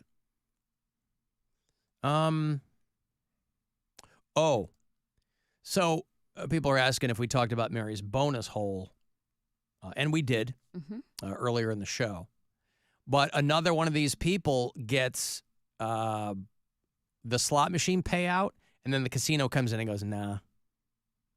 I haven't seen this. Huh? I said, I didn't see this. What happened? Well, I mean, it's not the first of its kind where they go, nah, there was a glitch in the machine. Well, they say that malfunction voids all pays. Yeah, but what a fun... I mean, what keeps them from doing that every single time? Opening up the machine and going, it malfunctioned. It's not always a malfunction. If like the screen But you don't know that. I mean, the casino comes in and goes, it was a malfunction. Well, no, like when there's a malfunction, usually you can see it. Either the reels won't stop spinning, or the screen goes blank, or like if everything freezes. It's a literal malfunction. A 72-year-old woman, this was in Atlantic City. She went to Bally's in Atlantic City. A woman named Roni Beal said that she put hundreds of dollars.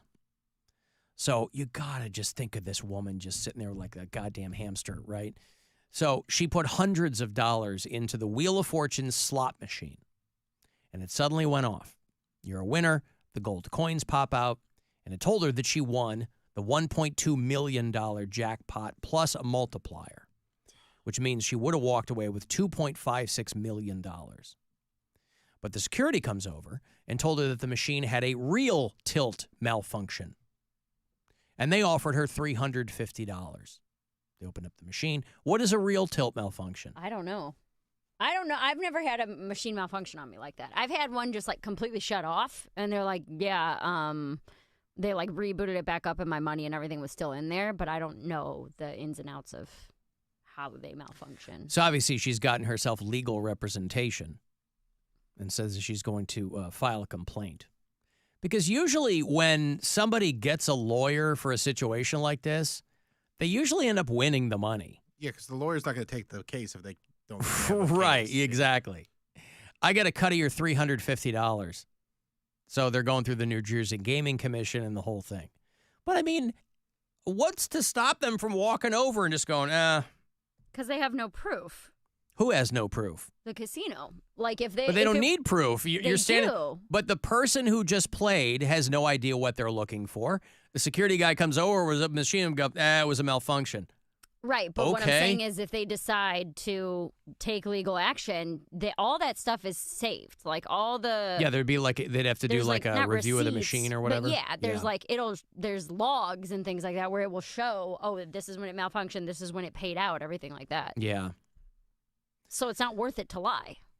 I see. Because if you get sued, now you're out extra. Right. So you're saying that... that you would have to have somebody do a review of this machine and determine. Right. Yeah, and everything's on film. Well, yeah, this woman is suing. And plus, the security guard who's making $9 an hour does not care if the casino makes more money. Right. You know like the what I pit mean? boss comes They over and could opens give the thing two up. craps. Yeah. Ma'am, I can assure you, I give 2 craps if you win. She's like, I wasn't playing craps. Playing the, but God, 72 years old, puts hundreds of dollars in, right? Maybe that's where they arrived at the $350. Maybe they asked her, how much did you put in? $350. But like, you have to wonder what her ceiling is. Like, how much would you have put in that machine? Thousands. Oh, it's so depressing. Billions. Why is it depressing? These old people who you can't like tell anything else. But they're any on other fixed form of income. entertainment. I know, but it doesn't make it any less depressing. Just I don't sitting understand. there. If You're they 72. want to do it, how is it depressing if they're doing something they enjoy? Because it's never these people who can really afford it. You don't know anything about her. No, all these stories. But I don't know anything about this woman, but there's these kinds of stories are replete with like families going, please, we've tried to get our mother to stay away from the casino. Or we've told our father, please, why are you? Yeah, of course, it's their money, whatever. But, you know, if this woman was flush with cash, she wouldn't be putting hundreds of dollars into a slot machine. That's not true at all. She's hoping it's paying out. Right. She's hoping it's paying. That's not true at all. There's the people that I watch on YouTube, they are multi-millionaires. That's not who this woman is. You have no idea who she is. There's no mention at all of the 72-year-old woman saying she was doing this for her YouTube channel. No, but what I'm saying is you don't know what her financial... She could be, this is just what she does for fun. She's retired, her husband died and left her $4 million, and she's got nothing else to do with it. I guess. I have no idea. And that's not depressing? If she's that you're having putting fun. hundreds of dollars into a slot machine, hoping it pays out. What else are you going to do? No one's hoping to lose. Anyone who walks Run a into marathon, casino you old is bitch. Yeah, you could start at any time. All right, well, you might be onto something. I'm just saying, I'm just always depressed. It's not that it'd be different if they were like 27-year-old Jenny Smith, you know. It's always like 75-year-old, whatever. Hortense. Looking for some excitement in her life, man. Yeah, okay. Yeah, that sounds exciting. Now she's got to hire a lawyer. That's really exciting. It's like a whole nother whole thing. Yeah, it's still really gambling, exciting. just a different way. You just hope that you win the case. Yeah. All right, we got to go. Guardians baseball in minutes. First pitch against the Mets, 6:10. What do you have coming up, William? I'm going to be out at Garage Bar in Willoughby tonight from about 7:30 till 10, doing some celebrity bartending. So come out to that. That's free. Just get a drink or something, please. And then tomorrow is a comedy special taping that's similar to like shows like Premium Blend, where there's 8 different Cleveland comedians doing sets. I'm hosting it. It's the same guys that filmed my special at the Agora. Get tickets at billsquire.com. It's at Brothers Lounge at 8 p.m. tomorrow, and we got Marty on there. We got Joe Briggs, who was on the show a few weeks ago, and a bunch of other really funny comics. So please get tickets and come support not just me, but the entire Cleveland comedy scene. Mary Lynn? You can follow me on social media at Mary Santora Comedy, TikTok, Instagram, or Facebook. And then, that's it. Not much going on. If you're in New York, I'm at the stand the rest of this week, except Thursday, I'll be in Columbus, actually. You can check out marysantora.com for info on that. And you're back in here on Friday. Back in with you on Friday. You'll see the live Get Down. Oh, I'm out Friday. Oh, I had to. I'm sorry. My schedule got. I was looking at the wrong month. Oh, this is May. Oh, yeah. Ah, damn it. Just go by so quick.